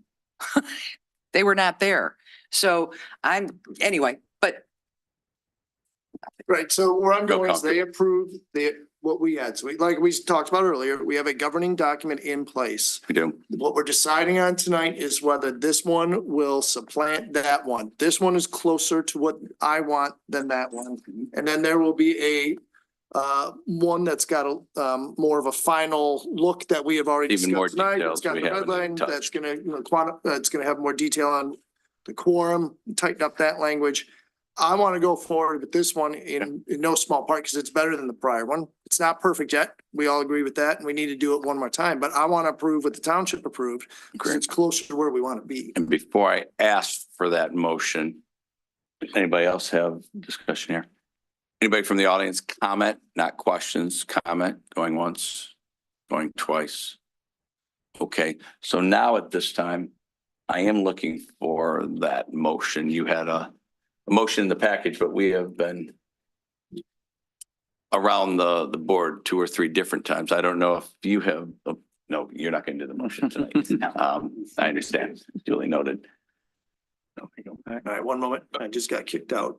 You might have it and Tony will work with you. He's taking copious notes there. Yeah, I mean, as long as Evan, yeah, right, as long as Evan's captured Yep. with the spirit of this discussion, Mhm. knowing that we know there's still work to do. It's on tape. Yep, and it's all there and it's on record, then I think I'm okay with that. All right, this one, hold on here, George. This is the first one. Just the first one. All right, I move to approve the amended Farmers Market Consortium Agreement. Do I have support for that motion? I'll support it. Okay, we have a motion properly supported. Any other discussion? Mm. Seeing none, I'd like a roll call vote on this, clerk, please. Carter, Yes. Genevieve, Yes. Krenz, Yes, Marowski Brown, no, Turnbull. Yes. Good, passes. Let's go to B. These are all subsequent of this consideration, the resolution to approve. Oh, would you like to do this? I'm going to read what it is. Appointment of George Lahanas to be the membership board on this board of the Commons Farmers Market Consortium. There's a lot of discussion for consistency. They're putting somebody that's an officer out there. I look back and forth. Do we put somebody from council? But we're doing the position, so that is, I would like to go forward. I might have stole your thunder there. That is the motion. No, that's exactly. To put George on that. They approved that Cindy Jankowski is on. They've already approved that at their last meeting. great. And we will approve this and George would then attend the meeting tomorrow. He would probably be an officer. He just doesn't know which officer of that. So any discussion on that one? for item 9B. For item 9B, that is correct. Yeah, the only thing I would just want to say thank you. I see what is in the document. The resolution has been corrected for when it was withdrawn from our last packet last time. So it appoints George to the membership board Yes, and it omitted that last time. So Right. thank you. great. Look clean. Anything else from council? I like the consistency that having the city manager be in that role Yep. provides, given That's we're all correct. elected officials. It'll be the position too. Yep. God forbid if something It's a good happens. precedent. I bust today. Thank you very much. As long as he still wants Yeah, it. I know. Clarification. Yes. The township at their last meeting did appoint Cindy Jankowski, who is their treasurer, as their Right, representative, their member. right. That's who, Absolutely. I referenced that Recommended by- earlier. we weren't sure. I just want to say they did. Oh, I know they did. I said Yes. they had a meeting and they appointed her. Recommended by the supervisor and then confirmed by Right. the Yep. board. It's done. Correct. Any comments from the audience? Going once, going twice? So I'm looking for a motion for 9B. I think you have one in your package. I'm there. I'll move to approve the appointment of George Lahanna to the Northville Commons Farmers Market Consortium Membership Board. Support. Okay, we have a motion properly support. I think you hit the buzzer right before. It was almost a tie. Any other discussion up here? Seeing none, I think we can do this. All in favor, say aye. Aye. All opposed? Good. So let's go to 9C, and this is a consideration of the resolution to authorize the execution of the option agreement to purchase land for the Northwood Consortium, the backland. I'll let you go now. Yep, so this is for the property that is the back of the Inch Monuments property currently. And this is drafted as kind of an omnibus resolution to give George and I the authority to push through the multiple steps that need to happen to get to closing on the property, and combining the property. So Because we already approved, we were buying that and on a we previous previously activity, but now we are going to, now that we've closed on the front, correct me if I'm wrong, we're going to be splitting that lot so we can just buy that back piece from the front of Inch Monuments to the back. And I believe our assessors will be out there, and I believe you're working with Justin to do that as quick as this week. So we would have a closing perhaps next week on that. Yeah, that's right. And it's just, and the reasoning for this is the timing to get to that May 1st opening of the farmer's market is Wild and exciting. breakneck, to say the least. And so we really need, so Justin is working right now at reviewing the land split application from the Allen Trust. As we noted, the property on the front, the township's piece has already been closed on. We'll be rushing to get our property closed on. We'll then engage in the administrative combination of the two parcels. And we also will have to apply for the SUP to operate it as a farmer's market, as an R1A. Right. And so those all within themselves are just, the timing is very tight. But in addition, we already, when the township's property was closed on, we immediately gave notice of intent to close on the Allen property. That resulted in them giving, or they're imminently giving 30 days notice to Inch to vacate that piece of the property. That's already started, hasn't it? Because that's under their current month-to-month lease. Yes. And so there's just so many pieces moving, but getting that 30 days started was a step in the right direction, because we really need to be on the property as quickly as possible, whether it's owned by us, combined yet, SUP entered yet. None of those pieces will stop the construction on the property if the timing doesn't work exactly right. And we couldn't do this until 2:45 last Tuesday or whenever we closed on that. So That's correct. great. I understand. That's great. Or it actually moved then to Thursday. So yeah. Yeah. So can I? Yeah. And let me just ask Justin, I know we spoke on your behalf, but you are working feverishly, even though I say no question answer, I can do that to you. We are working feverishly to get through all those activities that we just mentioned by the end of this week, so we can close early next week. Is that correct? Okay, good. That is correct, right? Yes, good. Thank you. Go right ahead. Sorry, I didn't mean to put you on the spot, but Oh, no, I know you've been I working have a on that. question, but just. Yes. When did we begin the 30-day notice period, which is great? I don't know exactly when their attorney was notifying the Inch. Did it I have, believe last Tuesday. did it have to be after the 27th when they closed on the other property, or? Yes, because it was triggered by me signing the notice of intent as the city attorney. Yeah, okay, thank you. Because they have the entity any 30 days, they give a 30-day notice. They went in good faith that Oh, I last under- Tuesday that I they get started that. it on their legal work. No, I understand my that, knowledge. and that's good. I just wondered when that clock Yep. started ticking. I think we're 5 days in, maybe 6 days in, That's like. something of that nature. Talking to Kelly Myers, their lawyer today. Because we have to get that going to get the rest of the pieces. Good. So with that, we're looking for a motion. Oh. Any other questions on this one? Mhm.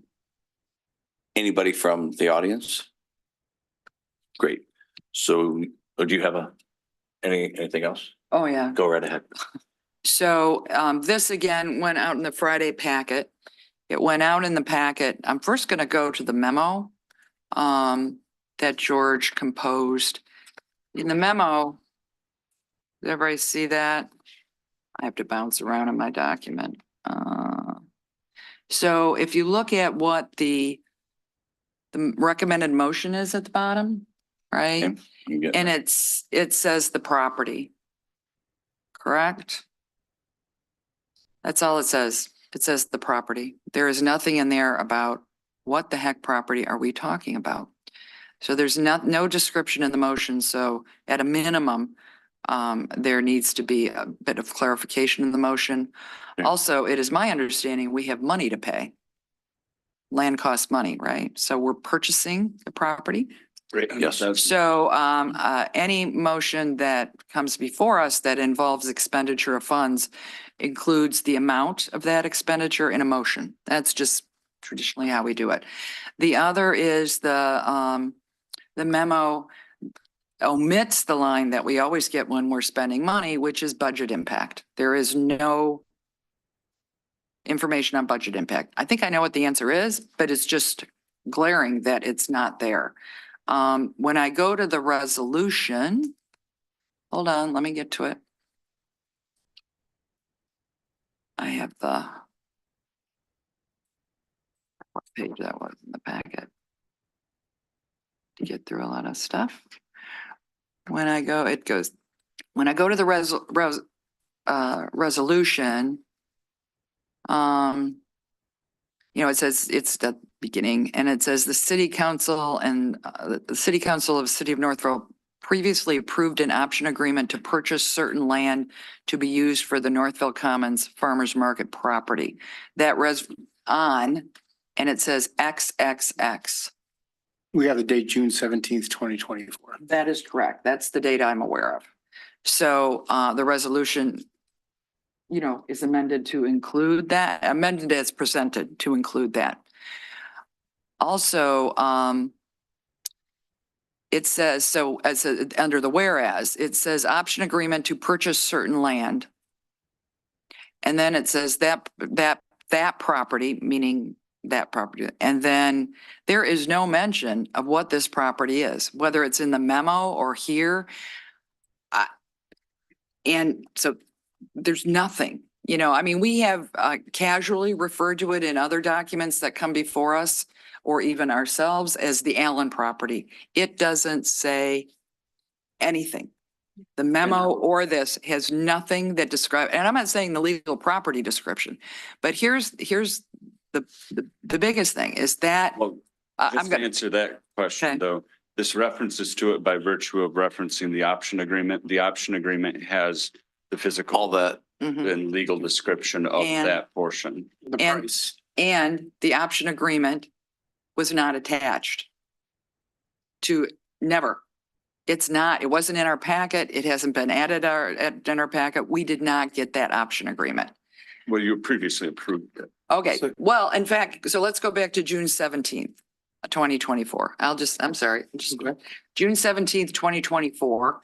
At that meeting, we went into a closed session to discuss information. It was An opportunity. appropriately vague, right? The way it's written, you can see it in the motion. We came out of that meeting and we approved and gave the city manager authority to execute that, and I fully supported this, by the way, so I'm not to execute that agreement. And also for you to take care of any documents required, related to that agreement. And so it's there, but because we went in closed session and because it wasn't described what we were talking about, that packet did not include the option agreement. It was not in the packet. So it's never been, it was not, so you're correct, the 617. I recall being quite happy, that we were given George the authority to execute that agreement Yes. and you to take care of things. But there was nothing in that packet. It was not in the packet. So I can't describe what went on in closed session, but it was not in the packet. It was not publicly disclosed. Your copy of it. Well, it's not me. This is about what was in the packet. It's what's in the packet. But didn't we approve with great detail the numbers and the timing at a previous meeting? You're right. This probably should have been another piece in here, but we approved all the detail that we're talking about was in the option that we said you could execute it and you legally go forward. But am I The only option mistaken on that? the city has entered into it. Tony, can I take another angle on this to the conversation we're having right now? Do we need, given we have already made a motion to approve the execution of that option agreement? Why the first sentence in the recommended motion, move to approve the execution of the option agreement to purchase the property? Haven't we already done that? I understand the rest of it to say authorizing the city manager, city attorney to take steps necessary to effectuate the obligations of the farmer's market. Mhm. I understand that piece is all required given where we're at. But if we've already approved the option agreement, then wouldn't we be voting on the exact Go same thing that forward we've with already it. approved? Well, sorry, and this is a good question. You previously gave George the authority to execute, to enter into the option agreement. This is to execute the option agreement, which is to transfer the actual property. And so I certainly understand what you're saying. There is a certain amount of clarification there because this is the execution of the agreement, which sets the terms of us purchasing the property. So the option agreement only gave us the option To buy, executing but not this is now transfer. effectuating the sale. Okay. And that was my question when you came in. Yeah, okay. Yeah. Good. I understand. And all the details in there and it's public knowledge, correct? And we're going to put that back in. We'll make sure everybody knows the option that we approved before in June. And you're right. It did seem, I had the same question when Right. Tony came in today. But it makes sense that that was entering. What into the exactly agreement. are This we is actually approving there? Because we are already going approved through this the process. option. We had great discussion. We were excited back then. So what We were younger. this memo was, and this information, the way it's written, without having the option agreement. So we do not in this resolution as currently there, we don't refer to the option agreement. We don't. So You're saying in the background? well, we say previously approved option agreement to purchase, right? But we're not disclosing that option agreement here. Nor did we disclose it to the public in June. And I really worry. This is, help me with dollars and cents, but it's $800,000 Yep. change, okay? This is not, I mean, we usually have, 50,000. we have appropriately noticed form when we're buying a snowplow, right? This is $800,000. So I am completely supportive of buying this property. Like I said, I was jubilant on June 17th, and here we get something that doesn't describe doesn't even, at a minimum, it should say the Allen property. I'll just say that.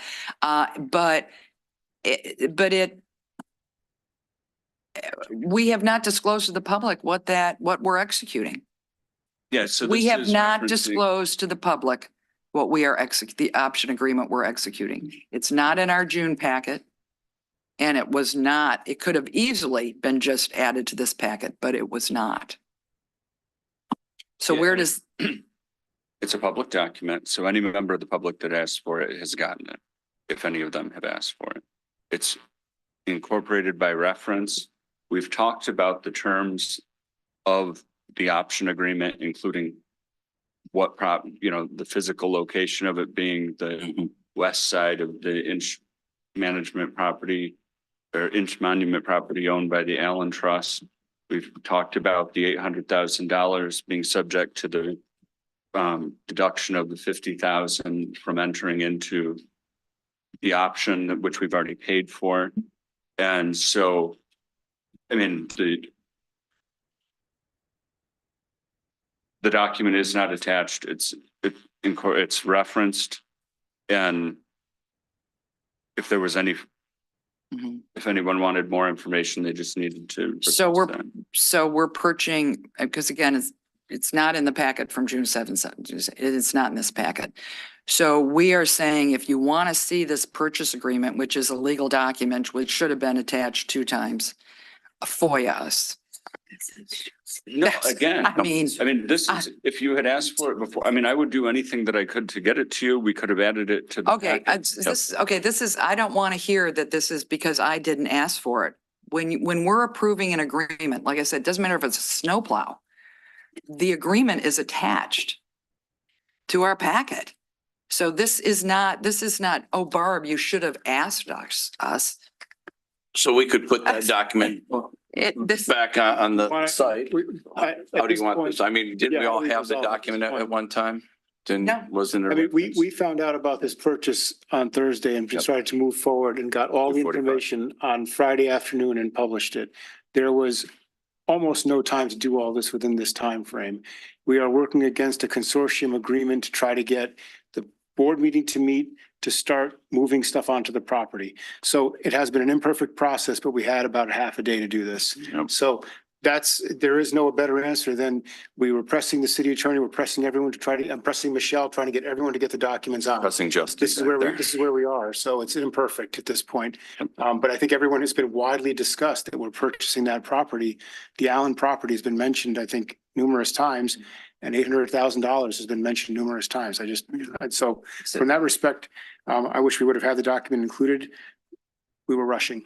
Yeah, So and I'm just going to respond to George. Both documents that were the agreements themselves that were omitted for this were readily available. So I agree, it sounds like you were scurrying to put it together, but they were not documents that had to be created. It's like, oh, it's an agreement.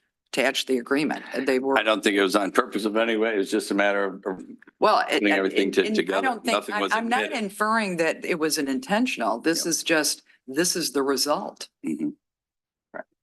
So in the spirit of transparency, I think one thing, could we upload the agreement? I mean, we Yep. can put it in the. same Upload it, put it in folder where the we city keep news. our agenda.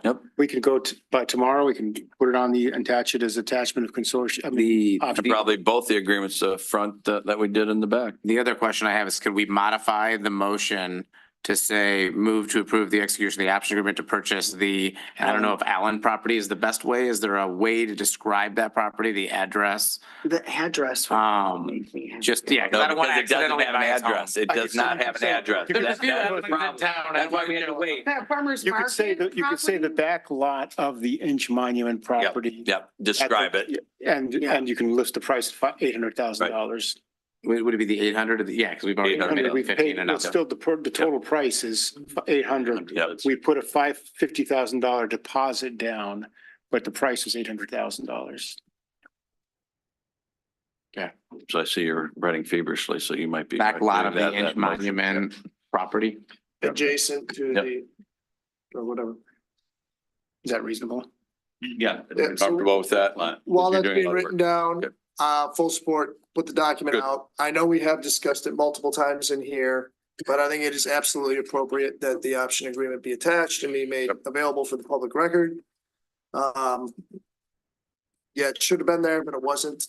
We do all know the terms. We already did approve the terms, but I think the public has every right to see and read the document. Absolutely. 100%. Yep. Good for all the And, work that everybody up here did on it. And thank you for Absolutely. noting that, Andrew. What I would say is that it needs to be this packet. Going back to June 17th, 2024, I thought, oh, I can just look at that packet. Not. Oh, absolutely. So it cannot be disembodied No, it has to from be this- in this. No. so the packet is updated to include, today's packet is updated to include it. But we're like, to be clear, we're not discussing any new terms here. This is Right. something we've already Nothing new. discussed. It's a matter that the packet was incomplete with a document that was readily available. The document we fully expect to be added tomorrow morning and made available to the public. And Correct. True. Yeah. that's it, right? Yep. I think that's Comfortable absolutely the with right thing to that. do. Yep. Yeah. Excellent. 100%. Anybody else from council? Anybody from the audience going once, going twice? Okay, you've been writing feverishly over there. Go right All ahead. right, if feel you free to want offer friendly Okay, amendments. certainly. I move to approve the execution of the option agreement to purchase the back lot of the Inch Monument property adjacent to the McDonald Ford lot for $800,000 and authorize the city manager and city attorney to take all steps necessary to effectuate the obligations of the Northville Commons Farmers Market Consortium Agreement, including combining the parcels and transferring their ownership to the Northville Commons Farmers Market Consortium. So we have a motion. I'm looking for support of that motion. Support. Support. Any other discussion? I think we can do this all in one vote. Why don't you do a roll call vote, please? It's hard to tell sometimes. Janetti, Yes. Krenz, Yes. Marowski Brown, No, Turnbull, Yes, Carter. Yes. absolutely. Thank you. Board of one. Let the record be noted. Okay, let's go to number D. The consideration of addressing citizen participation during council meeting. Let me start and then you have all the answers of life. We've had a lot of discussion on this. There's about 10% of the communities that are doing online Zoom. We were one of the leaders. We got off of it. There's been 5 or 6 sued in this area. I had a lot of discussions, like I said I would, with SEMCOG and with Conference of Western Wayne. There's a few that have gone back. They've gone back using one time at the beginning, for everything to make it easier. Also, we had discussions, and I'll let you, after George speaks, about how we can do this not more efficiently, but to have it more secure in the whole bit. We've asked our IT provider to do a little research on this and what we've done at other communities that I've heard about. So with that, That's exactly right. that is the backdrop. I'll let you do your spiel now. So as council is aware, about a year ago, we stopped using the Zoom option after we had some disruptions to our meetings. Subsequent to that, council has had a lot of discussion with citizens, hearing back from people, and also to me about the fact that you wanted to re-examine putting Zoom back on, meaning comments from people who are at home to be able to offer comments during a council meeting. I had a conversation and heard about this process where you could use phone numbers instead of a computer to log in or call in, which essentially makes the possibility of anonymity a little bit more difficult for people.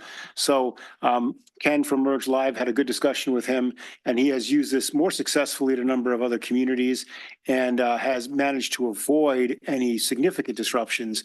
Though he or I, from talking about it, would admit there is not a perfect solution here.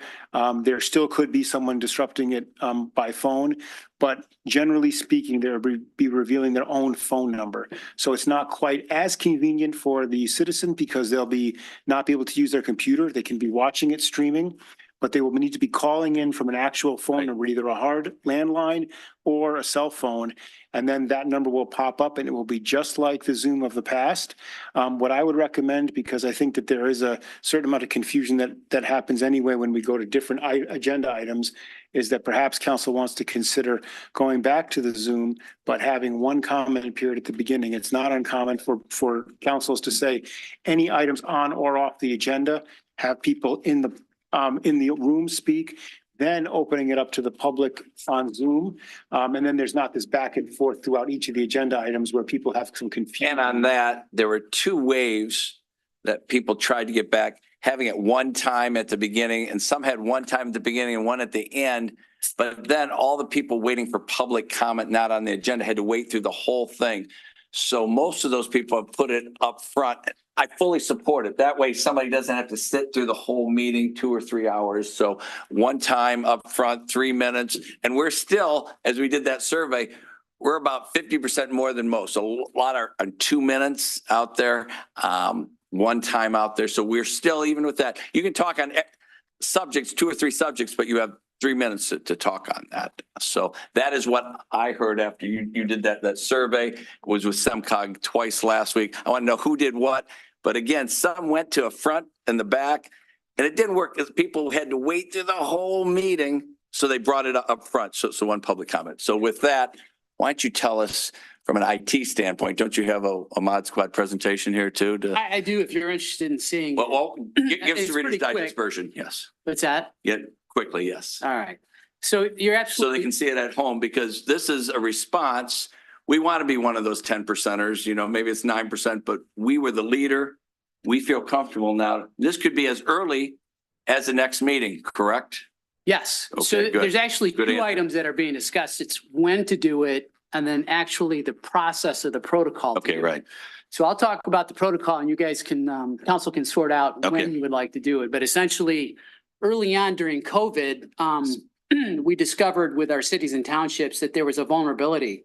And so we worked with the Zoom company to develop this feature set. And so essentially what you're able to do, as you mentioned, is you're actually able to call in and the risk of anonymity is very low. And I'll walk you through it. Sure. Looking at the way it's been deployed, again, through all our cities and township clients, one of the questions that comes up a lot is, can I still use my phone, my smartphone? The answer is yes, but you just have to think of your smartphone as two devices. The one device is a computer. The other device is your old-fashioned telephone. Remember the telephone on the wall? Obviously, most people don't have those anymore, but that's Go ahead. how you're going to log in. Essentially, the computer access will not be allowed. The telephone access will be allowed.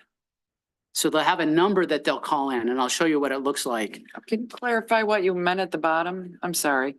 So they can still use their because that's a question that comes up a lot. They're like, residents ask, can we use our smartphone still? Yes, but you would only use the telephone function of your smartphone. Okay, so.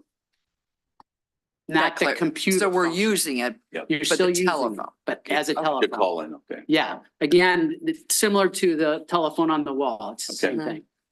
And they'll see the activity on Zoom on their screen, but they're calling in on their phone. Yeah. correct? Here's the risk. In summary, people can, on their computer, they can change their computer name to anything they want. It's not illegal. You can do it within just a couple seconds. You can see, I made an example down here. This is what a typical participant list would look like.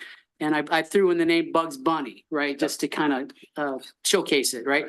So you can make your name whatever you want, which completely eliminates, or creates, and you have no, or you can have anonymity then because people don't know who you are. What we do is we have them dial in, and this is a phone number, and I apologize, it's a little bit small, but you're still using the old style phone or the part of your smartphone that is a phone dialer, not the computer part. And then that allows you into the meeting and we see your number then. We know that there's less anonymity. So if there's a problem, we have a number to look at to address that problem with. One of the questions that comes up is, well, how do they make public comment? It's pretty slick, actually. So what they'll do on their keypad is if they want to make public comment, they press *9. And once they press *9, you can see this little hand pops up here and then here in the display. That alerts me, the moderator, that they would like to make public comment. And then I ask them to unmute, which is just a simple. And you will be the process. monitor going back and forth. That's Nothing's correct. changing on that. Yeah. And they can watch the Zoom meeting on their computer and they're going to call in for a question on their phone. One caveat to that is there is about a 20 to 30-second delay on the YouTube channel, and it has to do with just time and distance. So, our signal has to go out to California where the YouTube servers are at and then get bounced back here and deployed to viewers. It takes about 20 to 30 seconds. And so talking to SunCog and CWW, this has been the option that people went back to. So it's been working fairly well and consistent.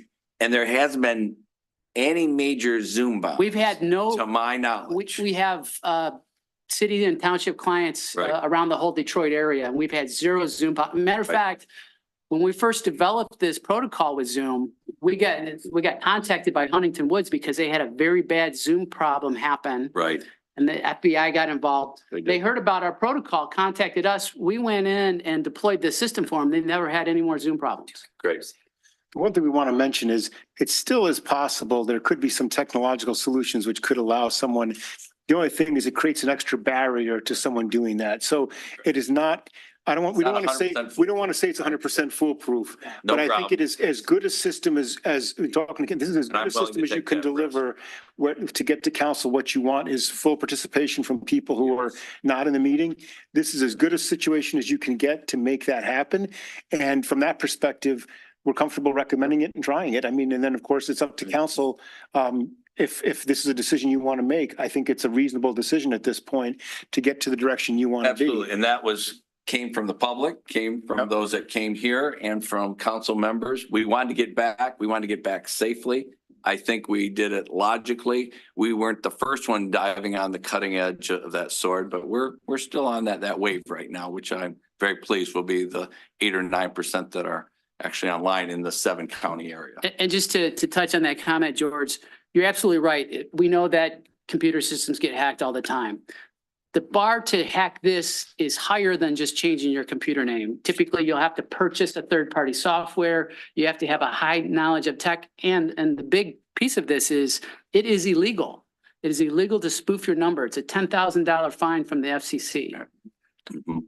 Which has deterred them. One clarification I would have, I've had a number of people say just mute them. And I know that is out there.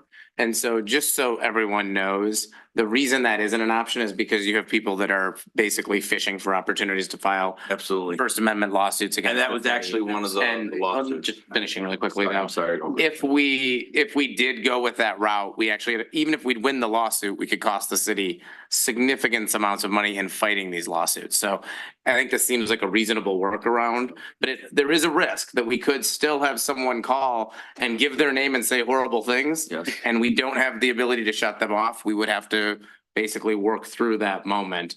Hopefully we're past some of the worst of that. And it seems like a reasonable way to at least make people put their real number and real name out there. Right. If they're going to try to do something like that. Great point. And we worked through it before. We were fortunate. We had Tony here and we made that point. We cut it off right at the right time. There was no opportunity for them to sue us. It was reviewed and reviewed again. The other ones, the 5 or 6 that were sued in this area, they didn't cut it off at the right time. And we were fortunate and we all, looked, but I always go to our legal reference.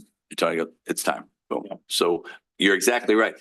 There's still some liability. There's liability in life, but I think it's worth the risk and coming back from what everybody came to council and council member. We wanted it, it was funny. Well, you guys don't really, of course we want it. We're pretty open on this, but I feel as comfortable as I possibly can be to go forward with all the due diligence and all the work that you did and the reference on that. And what I would say is that Ken had a nice layout. We'll have to change our agenda. And at the top of the agenda, you'll put the call-in numbers, an 800 number and a local number. Yep. So it'll be pretty clear to people what to do.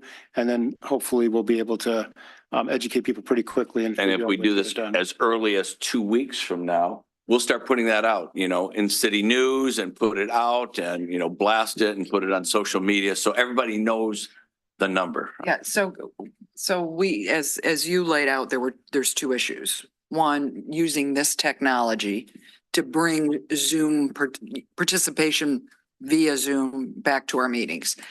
So I have one, and then the second was, when do we allow it? At what point in the meeting or points do we allow it? So but I think we should get through this part of the discussion first. Agree. So my question is, and we all may experience this, for some reason, mine in the past week or so.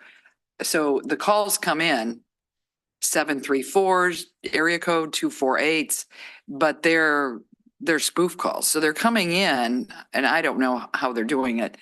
And it's nobody there, they're waiting for a voice to go into some canned speech, right? And so that's the one. But they'd have to actively doing this. So those are probably the bot calls, I'm assuming. But on this, and I'm willing to accept this risk, but it's still a risk.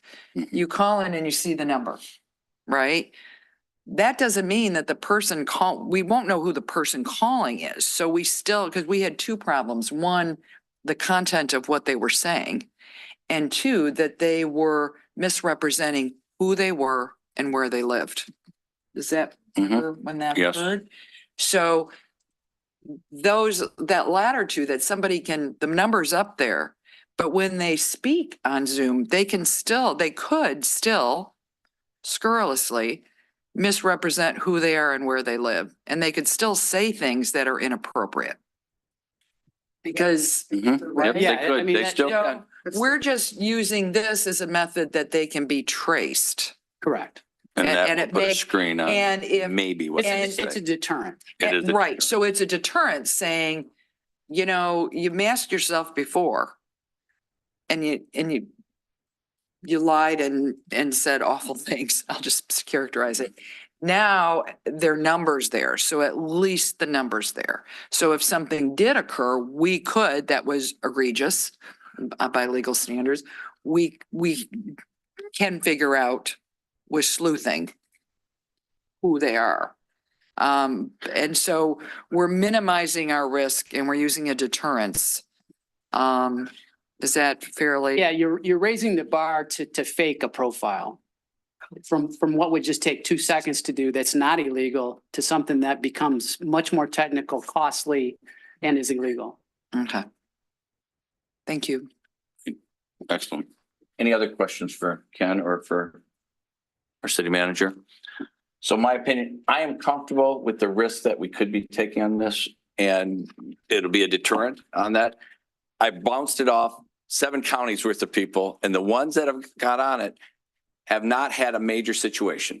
You know, some had little ones back and forth, but to your point, we have to cut it off too. You know, there's nothing that's going to stop them from saying A, B, or C, but it has worked out well. I think we would have to publicize it and tell them what you're going to tell them it and tell them what you told them, you know, right up to that date of that meeting.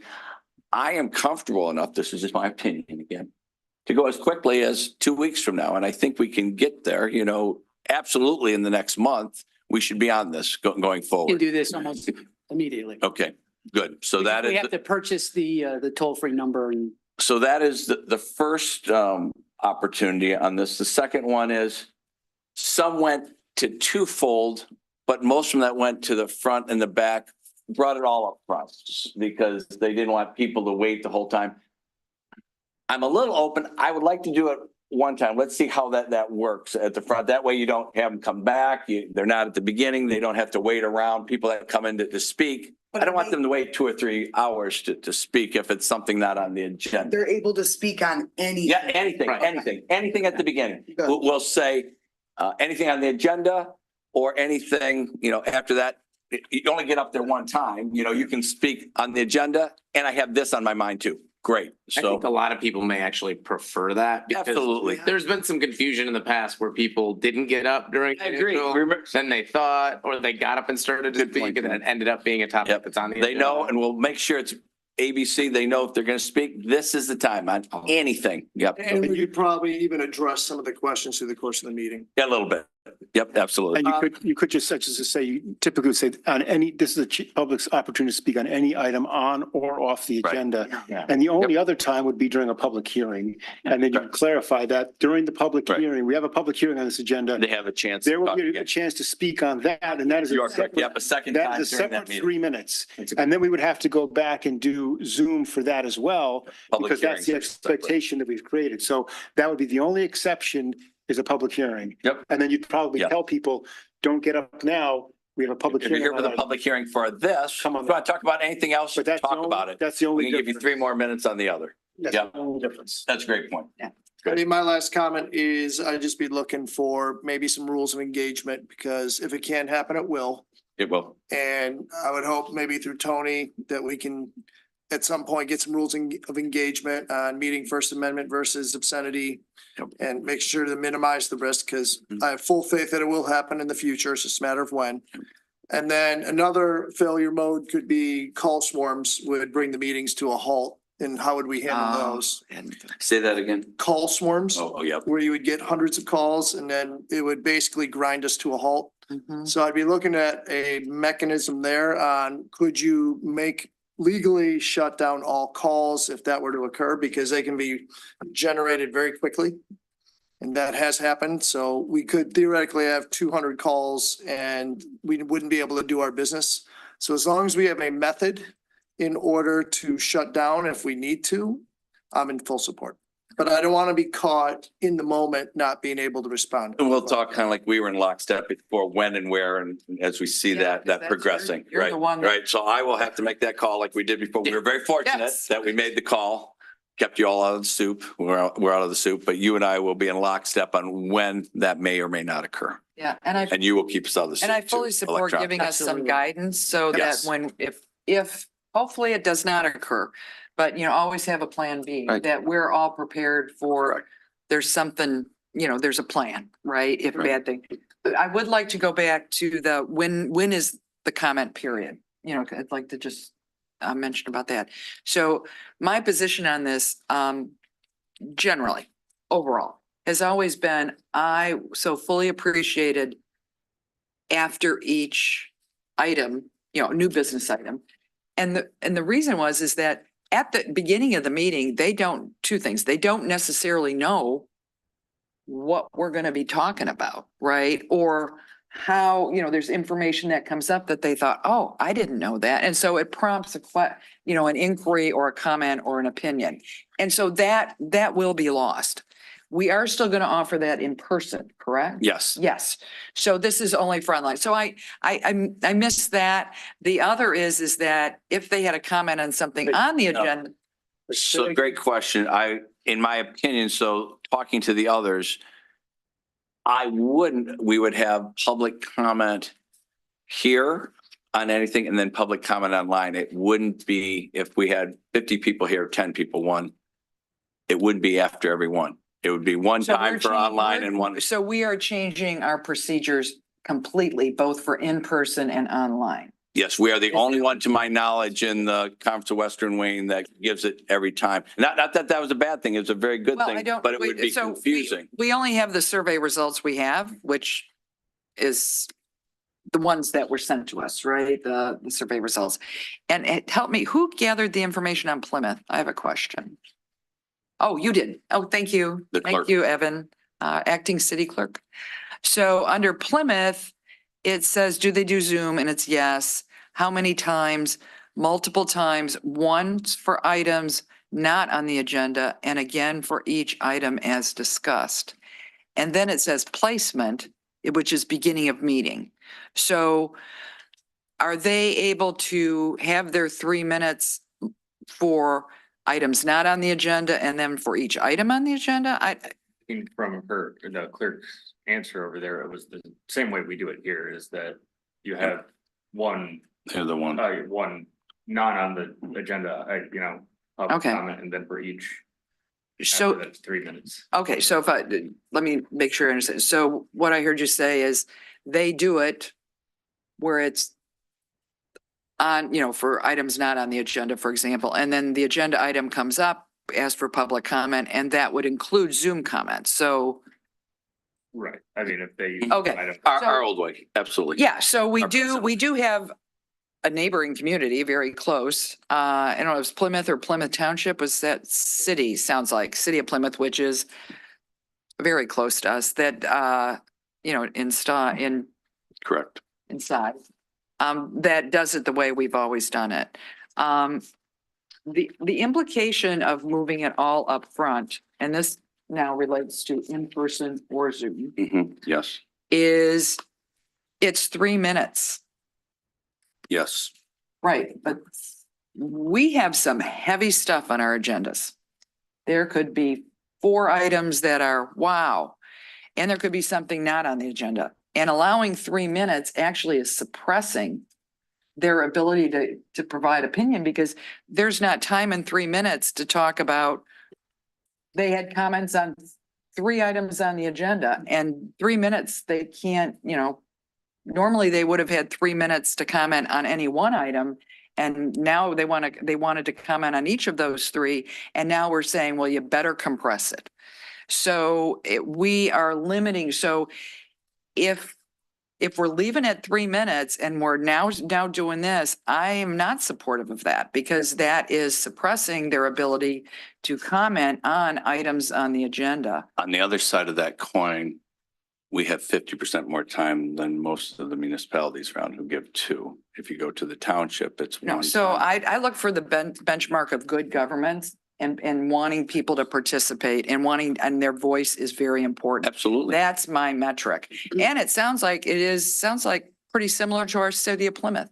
So we're not, so you're saying I'm saying what I'm speaking to, I'm not alone in that. You are correct. Plymouth does it that way. That is correct.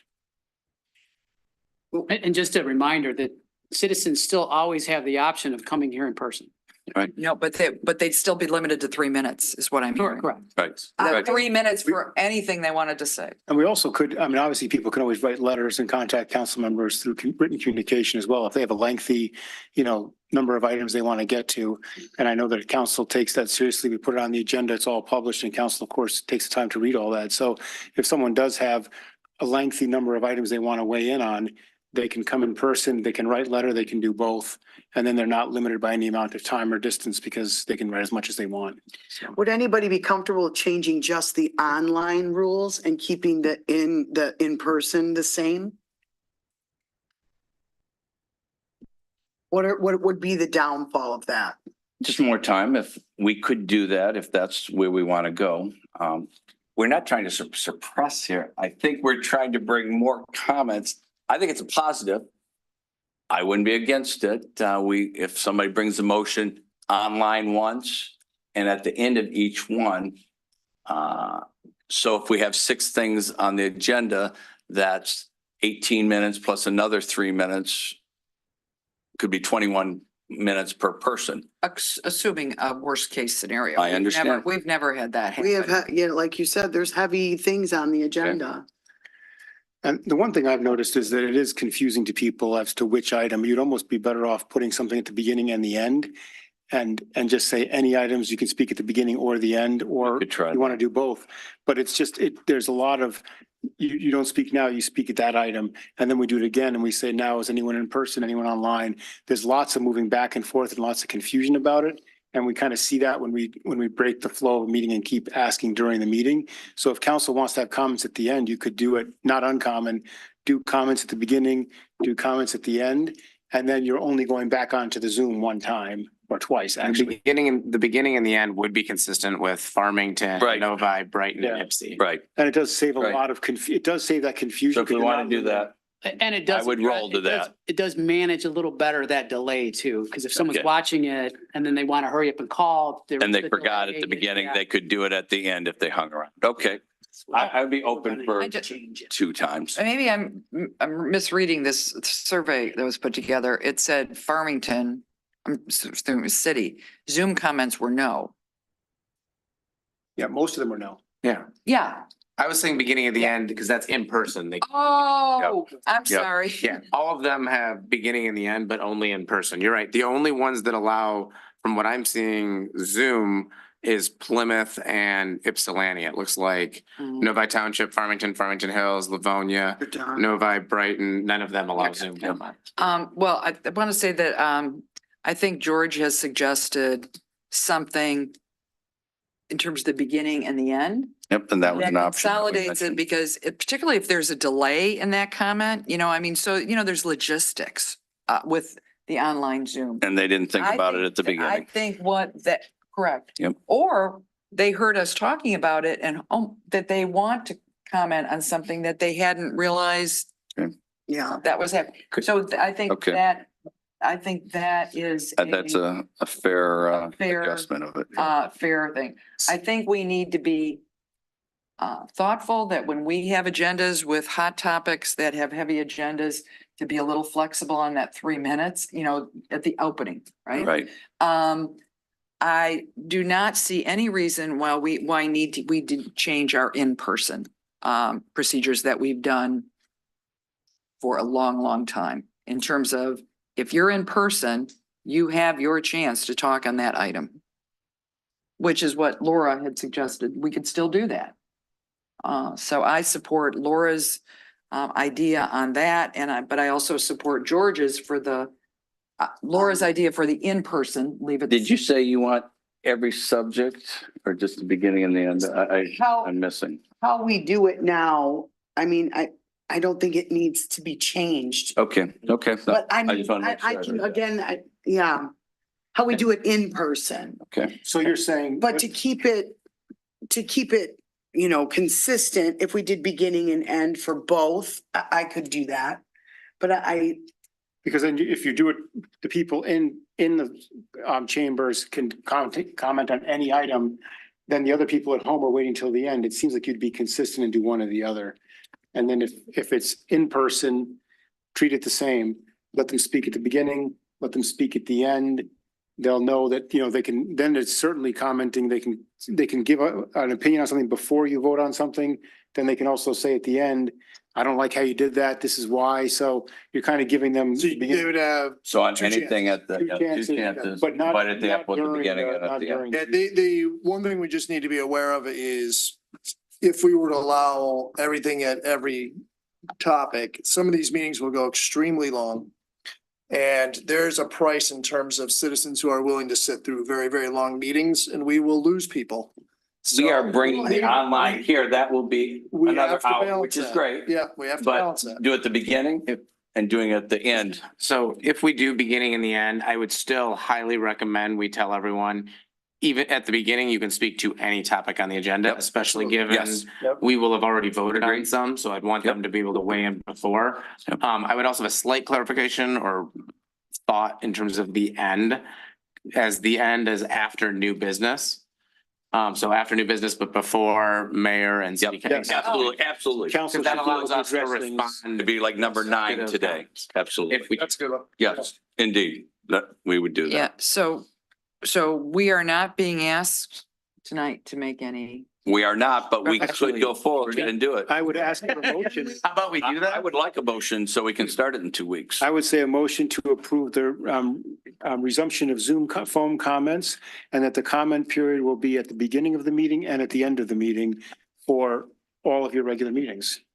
Should we, before we have a motion, though, see if we have any public comment? We will. We will. What an irony. He just is, anybody from the public that would like to speak on the Zoom activity. You don't want any? I can't believe it. I was listening at home. Yes. So Lenore Lewandowski, 119 Ranch. Did you hear it at home? Yes, I did. Okay, good. I missed maybe 2 minutes of your discussion as I was running I here. can't believe it. So, It's stimulating.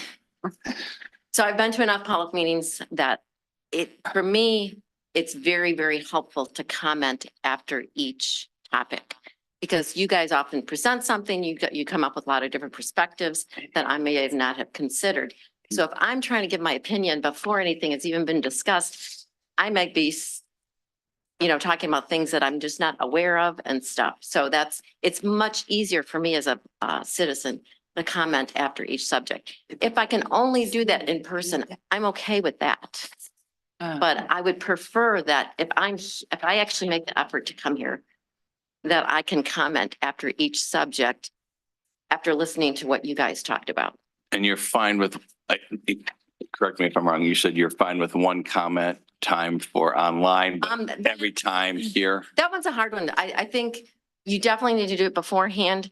I think that doing it at the end, I don't know if that makes any difference, because by then you've all often voted on something. Right. So I can say, yeah, I didn't Okay. agree with you, One time up front. but That's what some that went to that decide they got rid of it because Yeah. people just didn't hang around. yeah. Yeah. So I think that if you can't come and you want to make a comment, then you need to do your due diligence, Yep. look at all the packet really well, which I didn't do this Right. time, so sorry.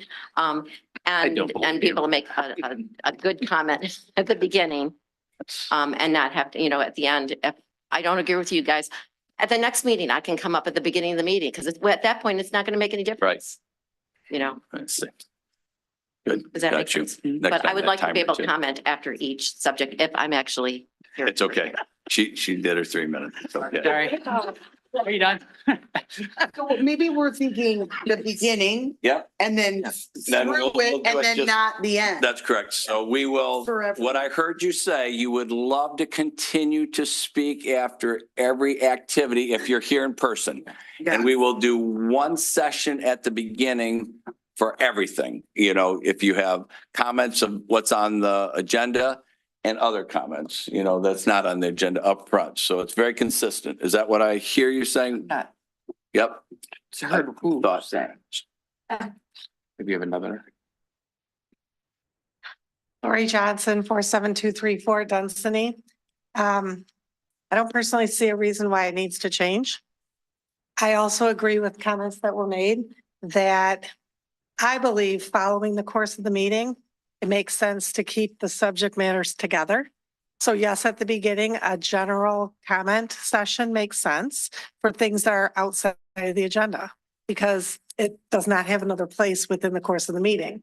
When the meeting is proceeding, it seems like to me, it's a better flow for each discussion topic to take place, the council conversation, presentations, everything that happens, and then where it's relevant for people to speak up.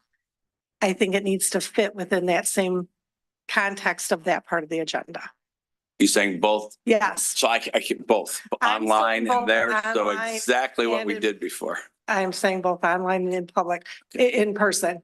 Part of the reason for that too is sometimes I've been in a position to be able to represent people who can't be here in person by giving comments that I believe are representative of others. I know I don't speak for others, but you know, we still have to be sensitive to the fact that some people can't physically drive here if they're home caring for kids.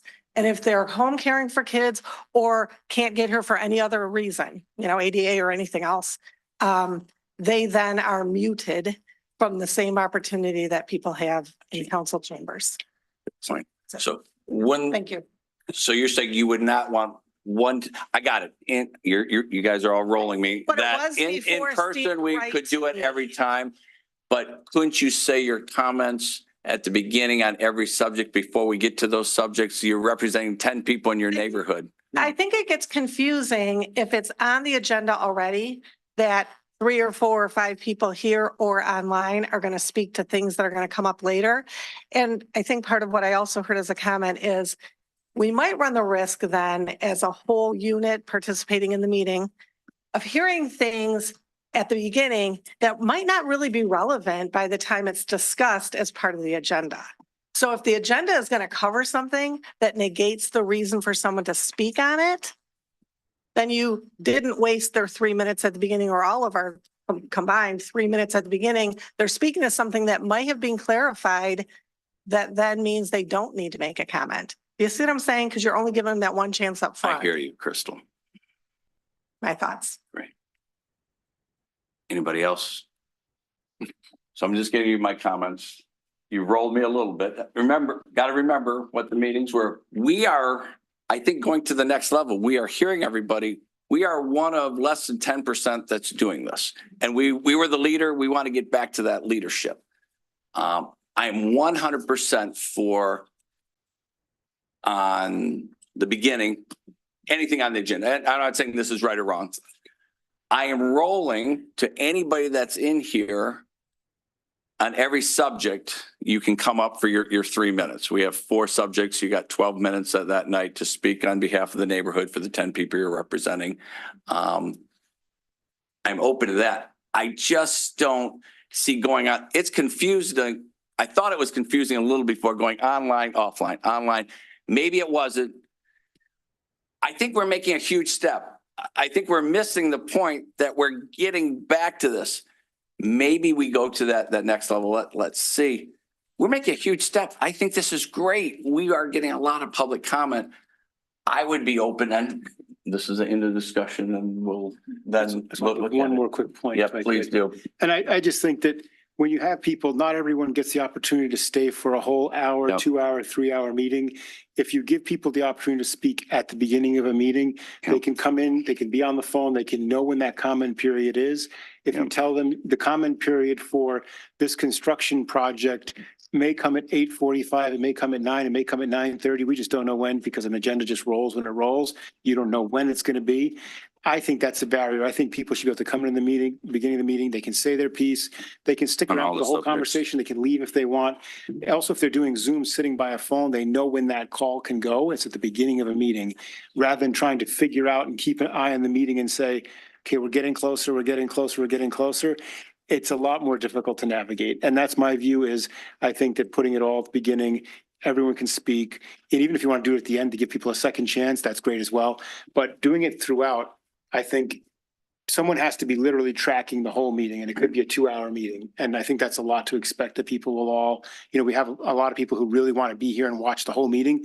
There are a lot of people who don't. They want to weigh in on an issue and they want to be out. So just something to consider in terms of participation, that I think comments throughout tend to add confusion. And We could run a trial period too, right? we could run a trial to do all the comments up front, one example, all the online up front, and give another time at the end for online. I know you don't want to do that. No, I'm good. But for a trial, I'm giving you whatever a council two for.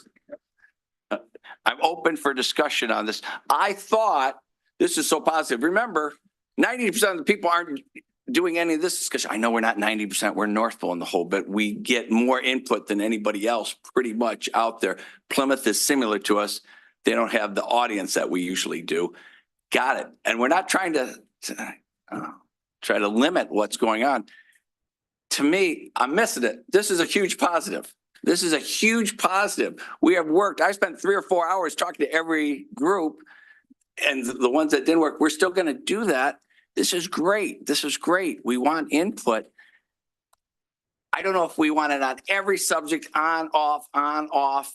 I think we take the first step and does it work? But I'm open for council. I am one vote on the council and one voice. I spent a lot of time trying to get this back, working with Ken and others to make sure we do this diligently and with legal, with Tony, but open. Tell me your comment again. I kind of missed it when I got excited here.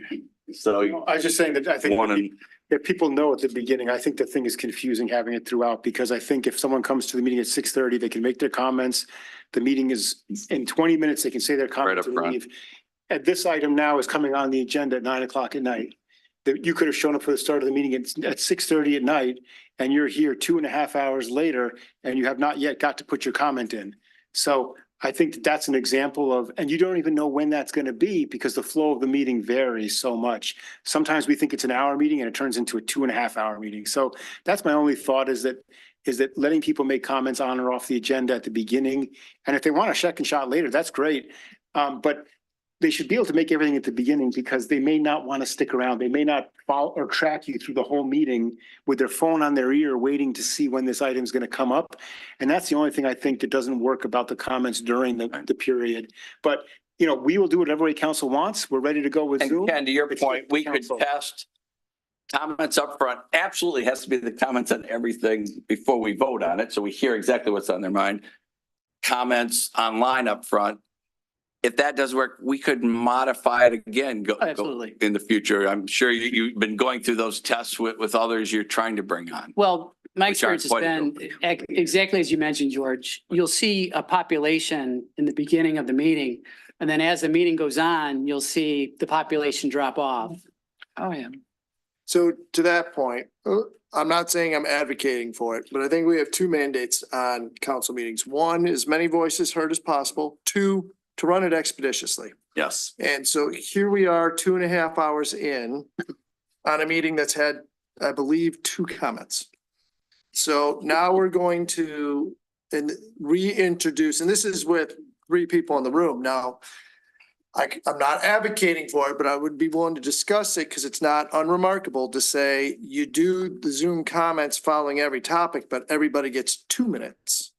Because the goal is, like to George's point and others' point and people at home, is these meetings could easily go till 10:30 or 11, and we're going to lose a lot of people anyway, which I think is also a disservice to the community.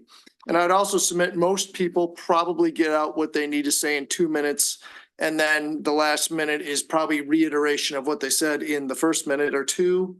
Some go 3 and have very good comments, but if we want more people to talk, then probably in order to save the length of meeting, we could discuss if we just have less time in totality and then let them speak after every subject is maybe the balance. Just a thought. So be crystal clear again, you'd have 2 minutes for everybody at the end of every subject. Is that Yes. what you're asking? Okay. I'm suggesting it for discussion. I'm Okay, not I got you. I advocating. understand. want I to see just the wanted rest to of make council sure would I say. understood. Yeah, well, I'm just following from what Senator Kranz said, is Livonia looks like they have 3 minutes for items not on the agenda. So that's that upfront comment. Mhm. But then they do what you're suggesting is it's 2 items for action items. So that would be, you know, when it's the new business items. So that's, I think we have to be. so there's precedent in one community for that approach. But are you saying that for in person and online, or are you, I treat everybody the same. okay, Going to 2 minutes like most do. Okay. for the action item, we'd limit the same? If we did it, we can't go 3 minutes and 2 Okay, minutes. oh, I didn't. Whatever we do, I don't think we can Yep, treat people. no, I don't either. And I don't disagree with that. I'm just was reading from Livonia, so. Yeah. Yeah, just want to clarify. And if I'm not mistaken, 3 minutes is actually rather long. It is. compared to It other is. cities. All So right. if anybody's interested, I'd be willing to have that discussion.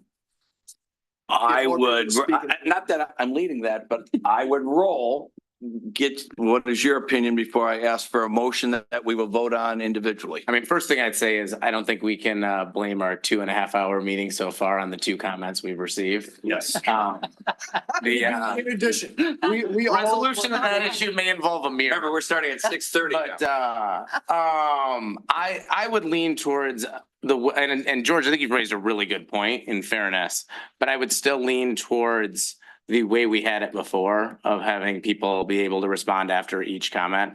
I think otherwise we're going to be switching between topics significantly and just following the flow of the dialogue and discussion. I think it leads to a better conversation with the community.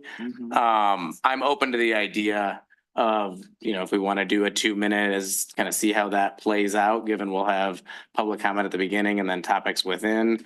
I'm open with assessing that. That's what we've had or other communities have in place. So that seems reasonable to me. And are you saying keep it same? Keep it home exactly, or but here? put it down. Oh, yeah, to- no, Everybody gets 2. you can't, That was your you thing. can't be switching on people. in the Yep, middle. no. It's gotta be consistent. Okay. So I heard, 2 minutes, just like we used to do where we did 3 minutes for every, is that what you're saying? Yep. well, we used to do. It's a 5. proposal. No, It was 5. You are Went correct. to 3. That is 300% more than most, but Yeah, I I'm agree. hearing you say, correct me if I'm wrong, I'm hearing you say exactly what we did before, but put it down to 2 minutes and 2 minutes public comment on anything that's not on the agenda. Or maybe we just mirror Livonia and say 3 minutes, not on the agenda, 2 minutes per topic. I'm fine keeping them both the same. People are going Or to. two per. So basically, the And motion, the goal to be clear. So we're is going more down from voices. 3 minutes to 2 minutes, exactly what we did before. Good. I know I'm not asking the question, but you would be. so it's leaving the exact same format we have now, going to 2 minutes and adding a Zoom component that mirrors what's in person. Exactly. And then we just have to see after a couple of experiences to see if it works out, and hopefully it will. Yeah. Because And if it- people will be speaking in person here, so hopefully that gives people the time to make the call to be in the queue. Mhm. So that's gonna be the queue. You'll say anyone in person, At the end of 2 minutes, it's done. and then we'll just do 2 minutes. So I think we're very clear on that. Yeah. I think I understand what the council wants. And we've been said multiple times, let's see how this works. Yep, can make changes. And so, and in multiple things, how does this queuing work? Or do we get a sense from the people providing comment that 2 minutes isn't working? Right? Reasonably, I mean. And let's stuff make to it come. clear. You're absolutely right. That Yeah. this is we're easing back into it. Let's see what 2 works. minutes. Okay, do you have that motion in front of you? Oh, boy. It's pretty easy. I would, yeah, Do you want to do the motion? So it's exactly what we did before, but down to 2 minutes. So motion clarification, to add Zoom comments in the same format that the council currently has public comment with a 2 minute time limit on all comments in person and on Zoom. Should we add to be reviewed? That's it. No, we can always I can do that. We can always change it. so do we I need, just want community knows we're not absolutely locked. Yep, that's correct. based on what's in the memo, do we, just friendly suggestion, do we need to add that we're amending the contract? No, because We don't have No. to, No, okay, that was, No, he's saying it for It, free. it's just an add-on for Zoom. yes, Yeah. Yeah. okay, so yes. Yep. It's within. We'll handle within that. the We don't have budget to do that. dollars. Fine. otherwise, So we have the motion. Who would like to go for it? You don't even have to say it. We have the motion written. would you like to, can anybody repeat what George said? Or George could. We just wrote it. I mean, you have it on the recording. Okay, well, Would you like that motion? I would say so moved. Okay, okay, so move, support. Any other discussion? Do a roll call. Please. Krenz, Yes. Marowski Brown, Yes. Turnbull, Yes. Carter, Yes. Janetti. Yes. Great. So that's what we have. Buckle in. Going forward, final deals, mayor and council communication, a lot going on in town. It was a great weekend last weekend and happenings, second anniversary of the Great White Buffalo. They were rocking over there and, you know, concert downtown. Just a couple things, the senior Shamrock shindig, you know, all the oldies, they can party more than anybody else in town. It's 314. Some of you are involved with, you know, all of them. It's great. I'll let you talk about Declan's dance here in a sec. Ford Field, the matching funds from the state. We got unbelievable amounts of PR on WWJ 950 a week ago. It's every hour they were talking about that in Ford Field. It was outstanding on the radio. And again, it's a great time of year when it's nice. Walk down the mill race, look at the new brick area. I don't know how we got along without that brick, whether it's for rides or walking in or for seminars. It looks like it's been there for 100 years. It's outstanding. Look around, especially when spring comes and that water is flowing. It's outstanding. And on the 20th at SEMCOG down at the train station, we are asked to do an update on what's going on for 10 minutes down at the Downs and our redevelopment. So if anybody is around, I'll put that out. I just got the notice today. They'd like me to speak for 10 minutes on our redevelopment down there. I will let you know, and there's tours of that. It's the embassy from Canada, unique time, come over and what's going on at the bridge. And then there's 3 presentations and ours is 1. So for all of SEMCOGs for the 7 county area. So there'll be 500 people. With that, just to tip you up to the gathering. So you referenced earlier the positive comments that we started receiving related to the farmers market. Similarly, I'm really excited about what's coming at Ford Field. Absolutely. And not just the playground, but when you start looking at the overall project and what's going to be happening this summer and going into 2026, it's going to be awesome. You already teed it up, so I'm going to follow suit. Declan's Dance, March 15th, 7 p.m. at the Marquee. Get your tickets before they sell out, because it does look like we're going to sell out here. Come to the dance, donate to Patronicity, donate to the Rotary Club. It's awesome what we're seeing so far in terms of contributions from the community. So it is really exciting. And I'm going to share one story. We had a couple housing, and I'm not going to name names because they get mad at me, but we had a couple members of the Housing Commission that actually just bought blocks of tickets for residents of Allen Terrace. Nice. Yeah, we're gonna be Nice. Great. So we have some pretty special people in our community. Absolutely. And I continue to be. They amazed deserve by it. them. That's great. That's cool. Others, anything from your standpoint? Yeah, so related to items 9, A, B, and C, all of them in one way or another related to our getting to the finish line on a new location for our farmers market. I fully support it. And I have all along. Back to the execution, the execution of the option agreement to purchase the Allen property, a wonderful partnership that's developed with the township, all of it. I did make some very pointed comments tonight and I stand by them. Not because of what we're trying to accomplish, but because these are big things. And when a council packet is assembled, it needs to, and we're for other things, but in particular, when we're approving agreements, they must be included. If there's a reason they're not included, then there should be a description of why. And I just cannot, that this is for many reasons. And then one of the agreements was omitted, covered a $800,000 payment by our community, by us, the city. So I just want to say I fully support every item that I had to have a tough discussion on tonight. But that tough discussion does not go away. And I ask again, council collectively have asked, is that please give great care to those packets going out on Friday. If you notice you exclude some, update it right away, right? So we have time to review it. Our community has time to review it, and it's on the record for the future. So that's all. Anybody on this side? Anybody? Yes, George. So our Patronicity fundraising campaign is moving right along.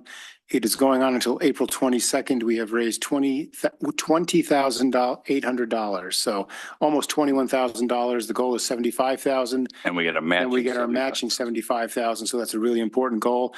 And if we get beyond that, the Rotary is also doing a matching up to $25,000 additional.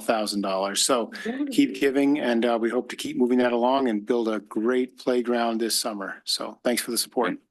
I thank everything that the administration is doing. You're doing yeoman's work, whether in finance, all the stuff we're doing for farmers market and the splitting of the farmers market. Justin, we appreciate that and all those. And Tony, thank you. It's been a lot of hours in the last few weeks, few years. Things are coming together. And I thank each and every one of you because you head up a lot of these different things. So that's all I have. I'm looking for a motion for adjournment right away. So moved. Second. Support. Okay. All in favor, say aye. Aye. Aye. You're done.